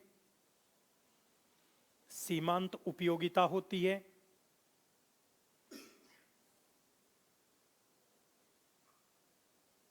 अब इसको एक चीज बताओ, सीमांत उपयोगिता की जगह सीमांत उत्पादन लिख देंगे तो क्या होगा? एक अतिरिक्त इकाई के काम में लगने से या एक अतिरिक्त श्रमिक के काम में लगने से कितना उत्पादन बढ़ा, एक्स्ट्रा हुआ, वो आ जाएगा। इसको लैंग्वेज चेंज करके ये भी बोल सकता हूं क्या? उपभोग में सुन लो, उपभोग में एक इकाई की वृद्धि करने पर, कुल उपभोग में एक इकाई की वृद्धि करने पर कुल उपयोगिता में होने वाला परिवर्तन सीमांत उपयोगिता है। 6 इकाई उपभोग करी, 60 यूनिट उपयोगिता के मिले, कुल उपभोग कितना है? कुल उपभोग कितना है? 6 इकाई। 7वीं एक अतिरिक्त से, मतलब कुल में एक की वृद्धि कर दी तो इसमें कितना परिवर्तन होगा 67 हो गई, तो कितना परिवर्तन हुआ? 7। तो 7वीं इकाई से मिलने वाली सीमांत उपयोगिता क्या है? 7। ये भी लिख सकते हैं ना भाई। मैंने क्या बोला? एक अतिरिक्त इकाई का उपभोग करने से मिलने वाली अतिरिक्त उपयोगिता, ये लिखवाया। इसी चीज को ऐसा लिख सकते हैं, कुल उपभोग में एक इकाई की वृद्धि करने पर कुल उपयोगिता में होने वाला परिवर्तन क्या होगा? सीमांत उपयोगिता। कह सकते हैं क्या? पक्का? तो नीचे लिखो, इसी में आगे लिख दो, दूसरे शब्दों में, इसी में आगे लिख दो, दूसरे शब्दों में, इन अदर वर्ड्स, दूसरे शब्दों में कुल उपभोग में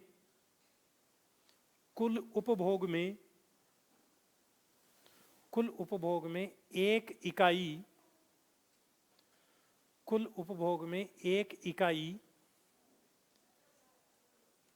की वृद्धि करने पर कुल उपयोगिता में होने वाला परिवर्तन, कुल उपयोगिता में होने वाला परिवर्तन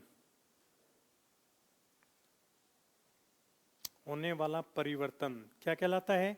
सीमांत उपयोगिता कहलाता है या होता है। सीमांत उपयोगिता होती है। होने वाला परिवर्तन सीमांत उपयोगिता होती है। कोई दिक्कत है यहां तक? पक्का?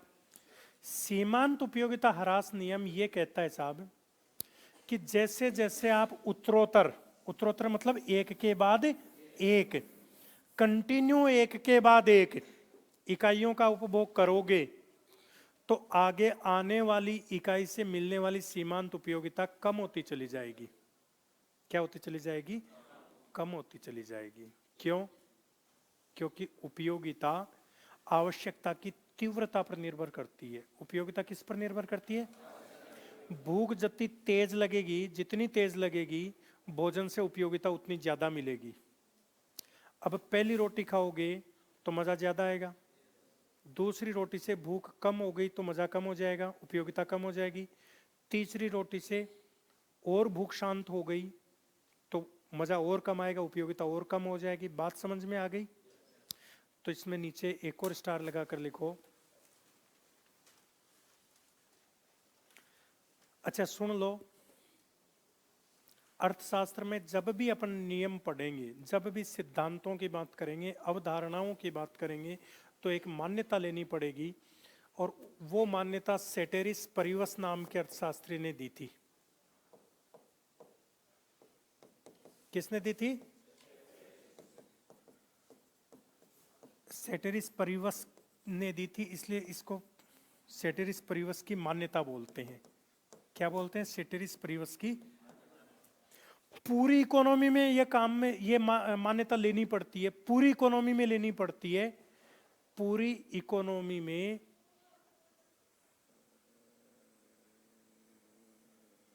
ये मान्यता लेनी पड़ती है। इसलिए इसको क्या कहते हैं? आधारभूत मान्यता किसकी? अर्थशास्त्र की। अर्थशास्त्र की आधारभूत मान्यता बोलते हैं इसको। और इसका प्रतिपादन किसने किया था? किसने दी थी ये मान्यता? सेटेरिस परिवस ने। इसलिए इसको परिवस की, सेटेरिस परिवस की मान्यता भी कहते हैं। इसने क्या कहा था? इसने कहा था कि जब एक तत्व की बात कर रहे हो अर्थशास्त्र में, तो अन्य तत्वों को स्थिर मानोगे, परिस्थितियों में कोई परिवर्तन नहीं होगा, अन्य तत्वों को स्थिर मानोगे। इसलिए हर नियम के आगे अन्य बातें समान रहने पर, हर नियम में ये लाइन जोड़ी जाती है। नियम लागू तभी होगा जब ये बात लिखी हुई रहेगी। मैंने आपको क्या बोला? इनको मीठा पसंद है, जिनको मीठा पसंद है उनको प्लेट में रसगुल्ले डाल के दोगे तो अच्छा लगेगा। क्या ये नियम पूर्ण है? ना। अन्य बातें समान रहने पर, परिस्थितियों में कोई बदलाव नहीं होगा, तो जिसको मीठा पसंद है उसे एक प्लेट में 4 रसगुल्ले डाल के दोगे तो उसे अच्छा लगेगा। अब नियम पूर्ण है। और ये लाइन नहीं जोड़ेंगे तो वो नियम अधूरा है। सामान्य परिस्थितियों में तो अच्छा लगेगा, पड़ोस में डोकरा मर गया तो बुरा लगेगा, अच्छा नहीं लगेगा। नियम पूर्ण नहीं है ना। खुद की कोई अनहोनी घटित हो गई, अनहोनी घटना घटित हो गई, आकस्मिक दुर्घटना घटित हो गई, वहां उसको रसगुल्ला डाल के दोगे तो अच्छा नहीं लगेगा। परिणाम उसके विपरीत आ गया, वहां रसगुल्ला डाल के दोगे तो अच्छा नहीं लगेगा। यहां तो बात किसकी कर रहे हैं? एक तत्व की बात कर रहे हो तो एक तत्व की बात करो, अन्य बातों में कोई परिवर्तन नहीं करना है। अब देखो इसका एक उदाहरण देता हूं। आप सुंदर कितने को, आप बहुत सौम्य हो, आप सुंदर कितने को, ये बात कई बातों पे निर्भर करती है। समझना इस चीज को। सुबह नहाए कि नहीं नहाए, कपड़े कैसे पहने हैं, आपका कलर कैसा है, आपका चेचिस का साइज, मतलब फिजिकली बनावट आपकी कैसी है, नाक नक्शा कैसा है, और फिर नहाए तो साबुन लगाया कि नहीं लगाया, लगाया तो कौन सा लगाया, फिर इधर वाले डिपार्टमेंट ने वो कॉस्मेटिक आइटम्स, सौंदर्य प्रसाधन की सामग्रियों का उपयोग किया कि नहीं किया, कहीं वो लाल वाली जगह काली और काली वाली जगह लाल तो नहीं लगा लिए। समझ रहे हो? तो मतलब बहुत सारी बातों पर निर्भर करता है। अब मैं आपको यह कहूं कि नहाया हुआ व्यक्ति बिना नहाए हुए व्यक्ति से सुंदर लगता है, क्या ये नियम सही है? अन्य बातें समान रहने पर जोड़ दोगे तो सही है, नहीं तो अधूरी है। मैं ये कह दूं कि अन्य बातें समान रहने पर नहाया हुआ व्यक्ति बिन नहाए से सुंदर दिखता है, और ये नहीं जोड़ता हूं तो फिर आओ देखो बात पर। नहाने से पहले तो नए कपड़े पहने थे, अच्छे कपड़े पहने थे, और नहाने के बाद में क्या कर लिया, फटे हुए पहन लिए। अब बताओ जरा सुंदर लगेगा क्या? नहीं लगेगा ना। अच्छा चलो छोड़ो। कीमत बढ़ी तो मांग कम हो जाएगी, कीमत बढ़ी तो मांग कम हो जाएगी। ये नियम है, सही है, अधूरा है? मैं ये बोल दूं अन्य बातें समान रहने पर कीमत बढ़ी तो मांग कम हो जाएगी, सही है। अब ये लाइन हटा के देखो, कीमत बढ़ी तो मांग कम होगी। कीमत 1.5 गुना बढ़ी है, आपकी इनकम 2.5 गुना बढ़ गई।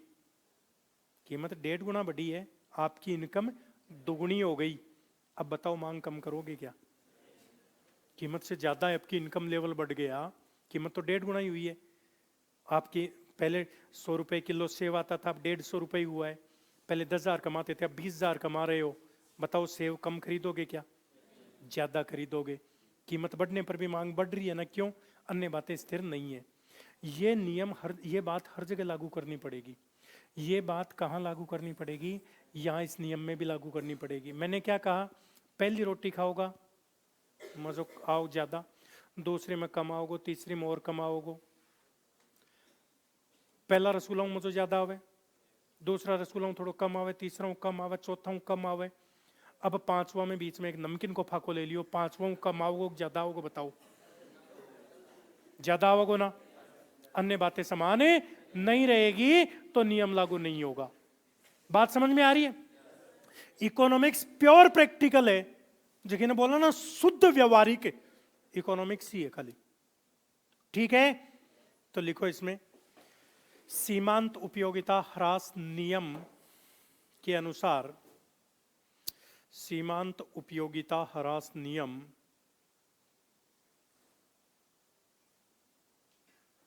के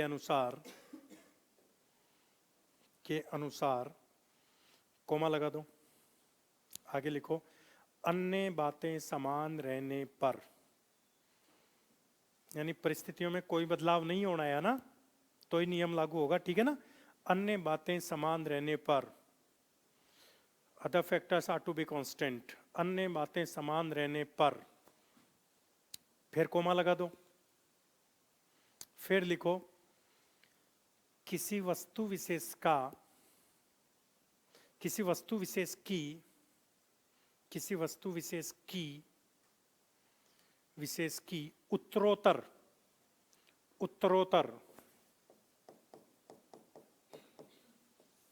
उत्तरोत्तर का मतलब लगातार और एक के बाद एक, ठीक है ना। उत्तरोत्तर इकाइयों का उपभोग किया जाए, उत्तरोत्तर इकाइयों का उपभोग किया जाए तो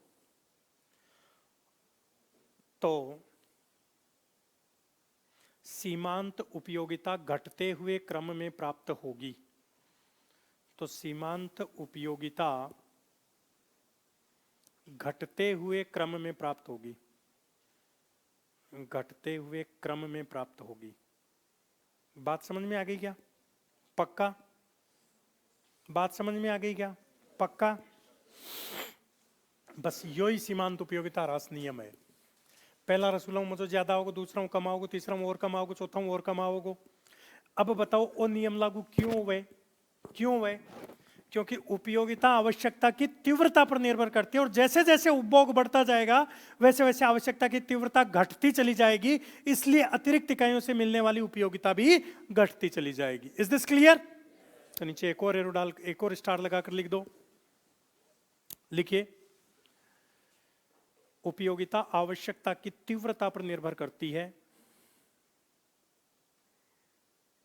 आवश्यकता की तीव्रता पर निर्भर करती है,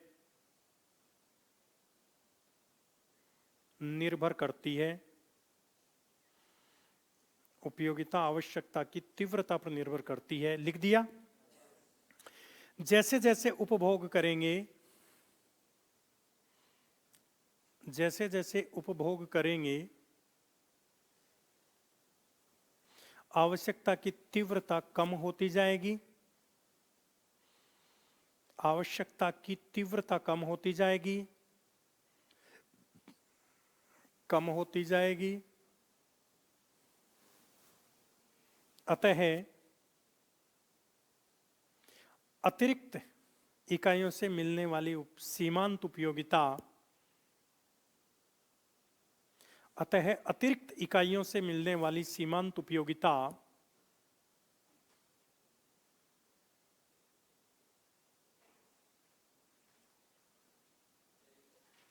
अतः अतिरिक्त इकाइयों से मिलने वाली सीमांत उपयोगिता घटते हुए क्रम में प्राप्त होगी या कम होती जाएगी। एक ही बात है ना, कम होती जाएगी या घटते हुए क्रम में प्राप्त होगी, एक ही बात है ना। बात समझ में आ गई? पक्का? नियम लागू क्यों होता है? क्योंकि उपयोगिता आवश्यकता की तीव्रता पर निर्भर करती है, जैसे जैसे अपन उपभोग करते जाएंगे वैसे वैसे आवश्यकता की तीव्रता क्या होती चली जाएगी? कम होती चली जाएगी। पक्का? अच्छा जी, अब एक बात बताओ, वो नियम है जो को लागू होवे, लेकिन कौन कौन सी शर्तां? भाई पहले मैं छोटा था, आप भी छोटे थे, लेकिन मैं छोटा था तब बात अलग थी। तब हम शर्त लगाया करते थे गुड़ कौन ज्यादा खा जाए, गुड़ कौन ज्यादा खाएगा, ऐसी शर्त लगाते थे। तो शर्त ये होती थी कि भाई 1.5 किलो गुड़ खा जाएगा तो 1.5 किलो गुड़ के पैसे हम देंगे, तेरे को 1.5 किलो और देंगे। आप में से तो मेरे को कोई नहीं लग रहा, नहीं होना, हम तो खा जाते थे हमारे टाइम पे। शर्त लगाते थे कि 1.5 किलो गुड़ खाना है। पहली शर्त, बीच में पानी नहीं पियोगा। दूसरी शर्त, लगातार खाओगा। समझ रहे हो? तीसरी शर्त कि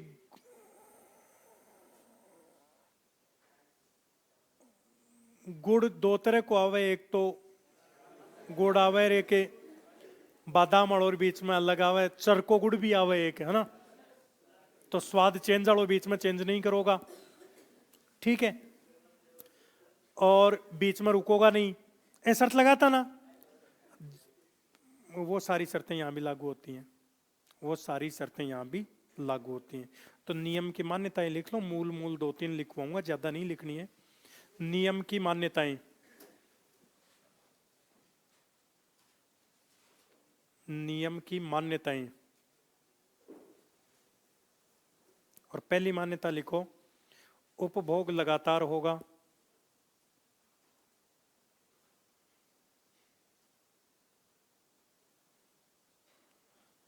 अच्छा लगातार नहीं होगा, मान लो खा लिया, 2 घंटे बाद में आप रसगुल्ला और खाओगे तो उससे तो फिर मजा ज्यादा ही आएगा। समझ में आ गई ना बात भाई? अब भी 9 रसगुल्ले खा लिए, पेट भर गया, तो अब 10वें रसगुल्ले से उपयोगिता कम मिलेगी, इसलिए अब तो खाओगे नहीं। 2 घंटे बाद में वो 10वां उठा के खाओगे तो 9वें से ज्यादा मिलेगी, क्योंकि भूख वापस जितनी शांत हुई थी उतनी वापस बढ़ गई, तो वो क्या होगा? लगातार होगा। दूसरा लिखो, बीच में किसी अन्य वस्तु का उपभोग नहीं होगा, बीच में किसी अन्य वस्तु का उपभोग नहीं होगा। बीच में ना तो पानी पीने देंगे, ना तो पानी पीने देंगे, और ना ही नमकीन का फाका मारने देंगे। बीच में किसी अन्य वस्तु का उपभोग नहीं होगा, लिख दिया। अच्छा 3 रसगुल्ला खाए, सुन लो, 5 रसगुल्ले खाए वो तो छोटे छोटे थे, 6ठा रसगुल्ला इतना बड़ा आ गया। अब बताओ 5 में से 6ठे में ज्यादा मजा आएगा कि नहीं आएगा? आएगा ना।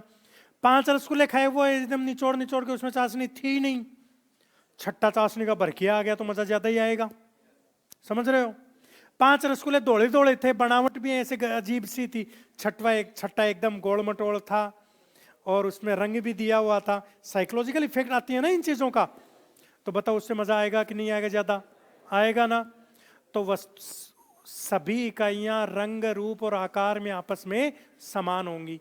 तो लिखो अगला, सभी इकाइयां समरूप होंगी, सभी इकाइयां समरूप समरूप होंगी। ब्रैकेट में लिख दो, रंग रूप आकार में समान, रंग रूप आकार में समान। अच्छा एक बात बताओ, प्यास लग रही है बहुत ठाडी प्यास लग रही है, मरने वाले, वो पानी नहीं दिख रहा दूर दूर तक, और वो फिल्म वाला वो सीन याद करो, पानी नहीं दिखता है तो फिर अचानक से एक मंदिर दिखता है, फिर वो मंदिर में जाके देखा तो बोले शिव जी का मंदिर, ओ हो भोले भंडारी, है ना, मां शक्ति दे। वहां पहुंच गए, बाबा शक्ति दे, पानी दे, वहां पहुंच गए। अब बाबा का जो पानी वाला वो मटका था वो ऊपर लटका हुआ, वहां तक पहुंच नहीं सकते, वहां से पड़ रहा है टप टप टप टप, वो तो रेगुलर पड़ता है, आपको पता ही है। अब बड़े शिवलिंग का तो लगा लिया, सिर ऐ कर लिया, अब टप टप टप, क्या उससे भूख शांत, प्यास शांत होगी? ज्यादा और जागृत होगी, भड़केगी अंदर से। आवश्यकता की है कि क्या होती है कि पराकाष्ठा होती है, एक सीमा होती है, वहां तक जाने के बाद में भूख मर जाए, प्यास मर जाए, भी वस्तु की आवश्यकता खत्म हो जाए, ठीक है? अब बूंद बूंद आ रही है, ना तो खत्म हो बदेरी और ना शांत हो रही, समझ रहे हो? तो बताओ उससे फिर अगली बूंद से उपयोगिता कम मिलेगी क्या? वो भड़केगी प्यास, और भड़केगी तो ज्यादा मिलेगी। इसलिए इकाइयां होंगी ना वो एक निश्चित आकार में और उचित आकार में मटी हुई होनी चाहिए। अब बात करें तो एक एक घूंट की बात कर सका, एक 200 ग्राम का जो कप आता है उसकी बात कर सकते हैं कि पहले कप से उपयोगिता कम मिलेगी, दूसरे से ज्यादा मिलेगी, तीसरे से और ज्यादा मिलेगी। आपको भूख लगी है भयंकर वाली और आपके सामने ला के रख दें बूंदिए, कहते एक बूंदिया उठा के खाओ, दूसरा खाओ, तीसरा खाओ, अब वो भूख भड़केगी अंदर से। अब अगले बूंदिए से आपको उपयोगिता कम थोड़ी मिलेगी, ज्यादा बढ़ेगी। तो ये नियम लागू कब होगा? जब वस्तुएं निश्चित और आपको नहीं कि एक छोटा और एक बड़ो टुकड़ो है ना, बराबर बराबर निश्चित और उचित आकार में बंटी हुई होनी चाहिए। तो अगला लिखो, वस्तुएं निश्चित और उचित आकार में विभाजित होंगी। वस्तुएं निश्चित और उचित आकार में विभाजित होंगी। निश्चित और उचित आकार में विभाजित होंगी, में विभाजित होंगी। और इस उपयोगिता के टॉपिक का लास्ट पॉइंट लिख लो। अच्छा एक बात बताओ, सही सही बताना मेरे को पूरी ईमानदारी से। थे अभी लिखी, अब बात सही है कि अगली इकाई का उपभोग करोगे तो अगली इकाई से मिलने वाली सीमांत उपयोगिता पिछली इकाई की सीमांत उपयोगिता से कम होगी। यह बात सही है कि मैं गलत साबित करूंगा? मैं कौन कर सकूं? मैं किम भी कर सकूं? अटे खड़े हूं जते। देखो याद करो, साढ़ की दोपहरी, खेत में गुआर पका हुआ, गुआर की फांक पकी हुई। आप में से ग्रामीण क्षेत्र से कौन कौन है? और मेजोरिटी में हो, फुल मेजोरिटी में हो। माइनॉरिटी शहर वाले कितने के हैं क्या? 2-4 शहर वाले, 1 1.5 2 3। अच्छा ठीक है ठीक है ठीक है।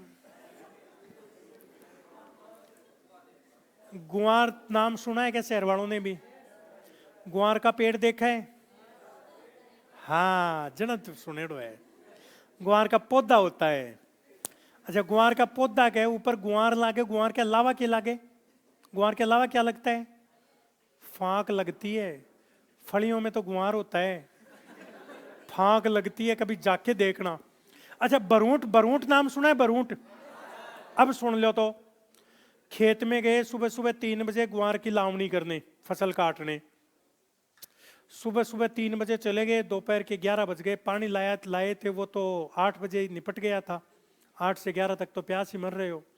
11 बज गए, 11:30 बज गए, 12 बज गए, 12:30 बज गए, 1 बज गया। 1 बजे ऐसे उठ के देखा तो उधर से के कोई बर्तन में रोटी मतलब आती हुई दिख रही है, रोटी आती हुई दिख रही है।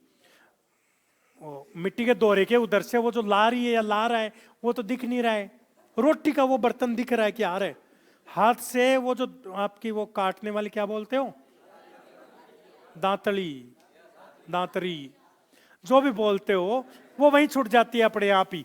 हाँ रोटी आ रही है, रोटी आती हुई दिख रही है। रोटी पहुंचेगी इतनी देर में आप भी छाया, आपने भी छाया पकड़ ली, छाया में पहुंच गए दोनों साथ ही। वहां आपको आपने देखा, बोले थाली लगा दो ना, ना यूं ही दे, यूं ही दे। तो एक बाजरे की रोटी कल रात को बनी हुई थी, वो आज दोपहर में 1 बजे आई है। उसके ऊपर मिर्ची लहसुन की बंटी हुई, वो डाल दी, पकड़ा दी हाथ में। पहली रोटी तो न्यू जाए जानो तो अंधा कुआ में बाटो जा रहे हो वह, जो जाएगी घमाघम घमाघम, मजे का पता ही नहीं लगेगा। सही बता रहा हूं, कोई मजा नहीं आएगा। क्यों? क्योंकि 11 बजे तक भूख मर गई थी, फिर 1 बजे तक तो भूख मरी हुई थी। पहली रोटी खाओगे तब तक वो भूख जागृत होगी वापस अंदर से। आवश्यकता की तीव्रता एक चरम सीमा पे जाने के बाद में क्या होती है, वापस डाउनफॉल में आ जाती है, 0 हो जाती है। फिर आप सामान्य अवस्था में आ जाते। देखो कोई मारे ना, पुलिस वाला पकड़े के दिन बिन मारे, तो तुम मारो सटासट सटासट सटासट, 5 मिनट दर्द हो, बाद में को नहीं होवे, बाद में होता ही नहीं है, बाद में होता ही नहीं है। सही बता रहा हूं। तो भूख लगी 11 बजे लग गए, अब 10 बजे लगी थी, 10 से 11 बजे तक लग ली, 11 बजे बाद भूख शांत हो गई। तो पहली रोटी से कोई मजा नहीं आएगा जी, आएगा तो भी नाम मात्र का आएगा। अब उसके पेट में गई भूख, वापस जागृत हुई, दूसरी रोटी से मजा ज्यादा आएगा ना, दूसरी से मजा आएगा, दूसरी से पता लग रहा है पेट में कुछ जा रहा है। तीसरी रोटी लेगा ना, तब वो पूछेगा क्यों गरम नहीं बना सकती थी, मैं यहां काम करने आया हूं, कोई तफरी लेने नहीं आया, घर पे बैठी थी 1 बजे तक, रोटी भी ना बना सकती थी तू। तीसरी में बात आएगी उसको। चौथी में, तीसरी में बात क्यों आई? क्योंकि अब उसके पेट में कुछ चला गया, आवश्यकता की तीव्रता कम हो गई, उपयोगिता कम मिली है। चौथी में और कम मिलेगी, तब क्या बोलेगा वो, गेहूं के फुल के लहसुन की चटनी चाहिए थी, तेल नहीं है क्या घर पे, ये ले आई ऐसे रगड़ के मिर्ची, उससे मजा और कम आएगा और अगली से और कम आएगा, होता है ना ऐसा। चलो ये समझ लिया। अब एक और चलते हैं। मूवी रिलीज हुई नहीं है अभी तक और उससे पहले सॉन्ग्स निकाल दिए। ट्रेजर से बाद की बात कर रहा हूं, थोड़ी सी एडवांस। सॉन्ग्स रिलीज हो गए, सॉन्ग्स रिलीज हो गए तो पहली बार सुनोगे तो मजा कम आएगा, क्योंकि वो समझ में नहीं आएगा, चला नहीं आएगा ना, तो मजा कम आएगा। दूसरी बार उसी गाने को सुनोगे, मैंने क्या बोला, सेम वस्तु का उपभोग करना है बार बार। दूसरी बार सुनोगे तो साथ में गुनगुनाओगे, जना मजा थोड़ा सा ज्यादा आएगा।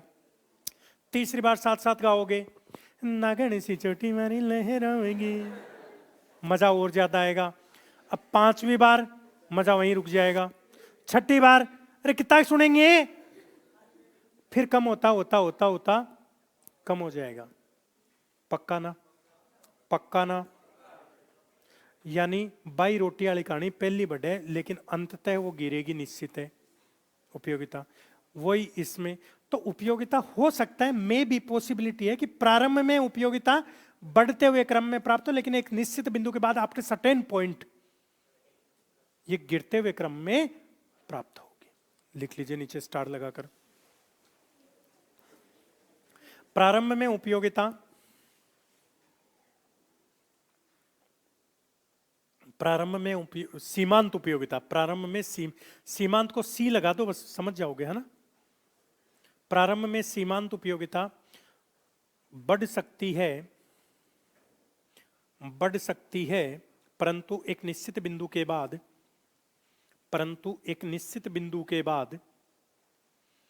एक निश्चित बिंदु के बाद उसका गिरना निश्चित है,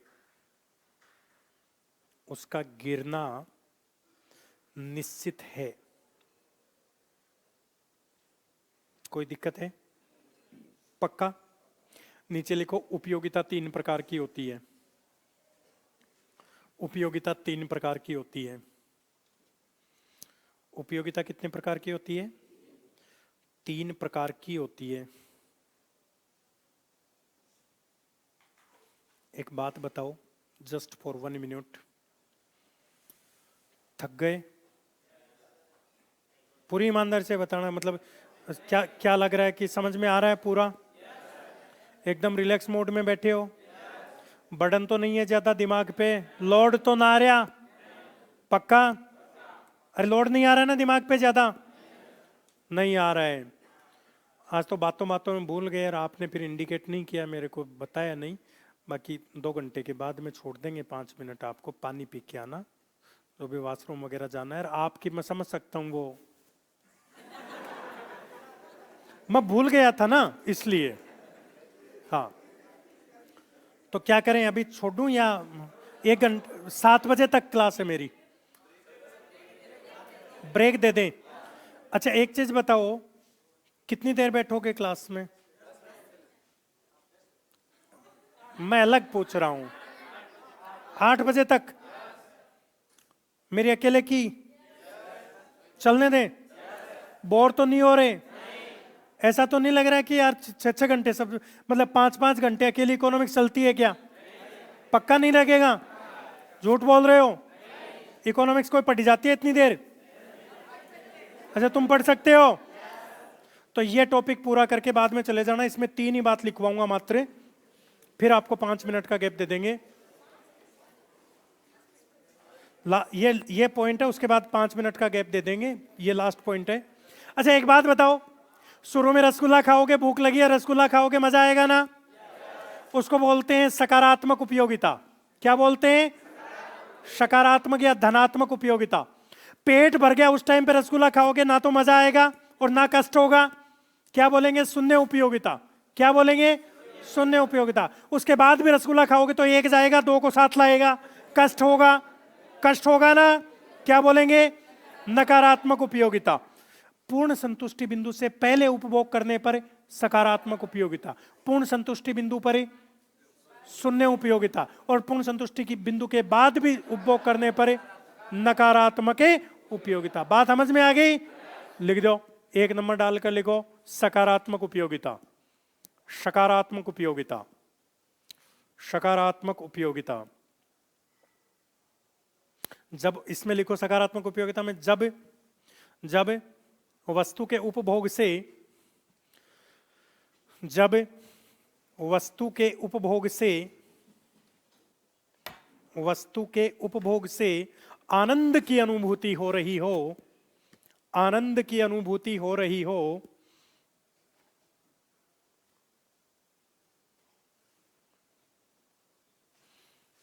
जब वस्तु के उपभोग से आनंद की अनुभूति हो रही हो, इतना ही लिख दो, समझ जाओगे। तो यहां मिलने वाली उपयोगिता क्या? सकारात्मक उपयोगिता। 2 नंबर डालकर लिखिए शून्य उपयोगिता, शून्य उपयोगिता, शून्य उपयोगिता। और इसमें लिखिए आप, जब वस्तु के उपभोग से, जब वस्तु के उपभोग से ना आनंद की अनुभूति हो रही हो, ना आनंद की अनुभूति हो रही हो, और ना ही किसी प्रकार का कोई कष्ट हो रहा हो, और ना ही किसी प्रकार का कोई कष्ट हो रहा हो, ना आनंद की अनुभूति, ना कष्ट हो रहा हो, क्या कहेंगे? समझ जाओगे। 3 नंबर डालकर लिखिए ऋणात्मक उपयोगिता, ऋणात्मक उपयोगिता, नेगेटिव यूटिलिटी, ऋणात्मक उपयोगिता। लिख दिया। इसमें लिखो जब किसी वस्तु के उपभोग से, जब किसी वस्तु के उपभोग से, उपभोग से क्या हो रहा हो? कष्ट की अनुभूति हो रही हो, या किसी प्रकार का कष्ट हो रहा हो, किसी प्रकार का कष्ट हो रहा हो, लिख लोगे। नीचे एक स्टार लगाकर लिख दो, पूर्ण संतुष्टि बिंदु तक, पूर्ण संतुष्टि बिंदु मतलब पेट एकदम पूरो भरे बैठाता ही है ना, पूर्ण संतुष्टि बिंदु तक धनात्मक उपयोगिता की प्राप्ति होती है। पूर्ण संतुष्टि बिंदु तक धनात्मक उपयोगिता की प्राप्ति होती है। पूर्ण संतुष्टि बिंदु पर शून्य उपयोगिता, पूर्ण संतुष्टि बिंदु तक धनात्मक उपयोगिता की प्राप्ति होती है। पूर्ण संतुष्टि बिंदु पर शून्य उपयोगिता, शून्य उपयोगिता तथा पूर्ण संतुष्टि बिंदु के बाद भी, पूर्ण संतुष्टि बिंदु के बाद भी, पूर्ण संतुष्टि बिंदु के बाद भी उपभोग किया जाए, उपभोग किया जाए तो ऋणात्मक उपयोगिता की प्राप्ति होती है, तो ऋणात्मक उपयोगिता की प्राप्ति होती है। उपयोगिता 3 प्रकार की होती है, धनात्मक, शून्य और ऋणात्मक। Is this clear? जब अगला टॉपिक अपन मांग पढ़ेंगे तो वहां उपयोगिता वाले टॉपिक, सीमांत उपयोगिता रास नियम की बात होगी, तो वहां समझ में आ जाएगी पक्का। अगला टॉपिक का हेडिंग डालो मांग, डिमांड। और कितनी देर में आ जाओगे? मैं एग्जैक्ट टाइम बता दो, 10 मिनट में। तो आप एग्जैक्ट 10 मिनट में पहुंच जाइएगा। Okay, thank you.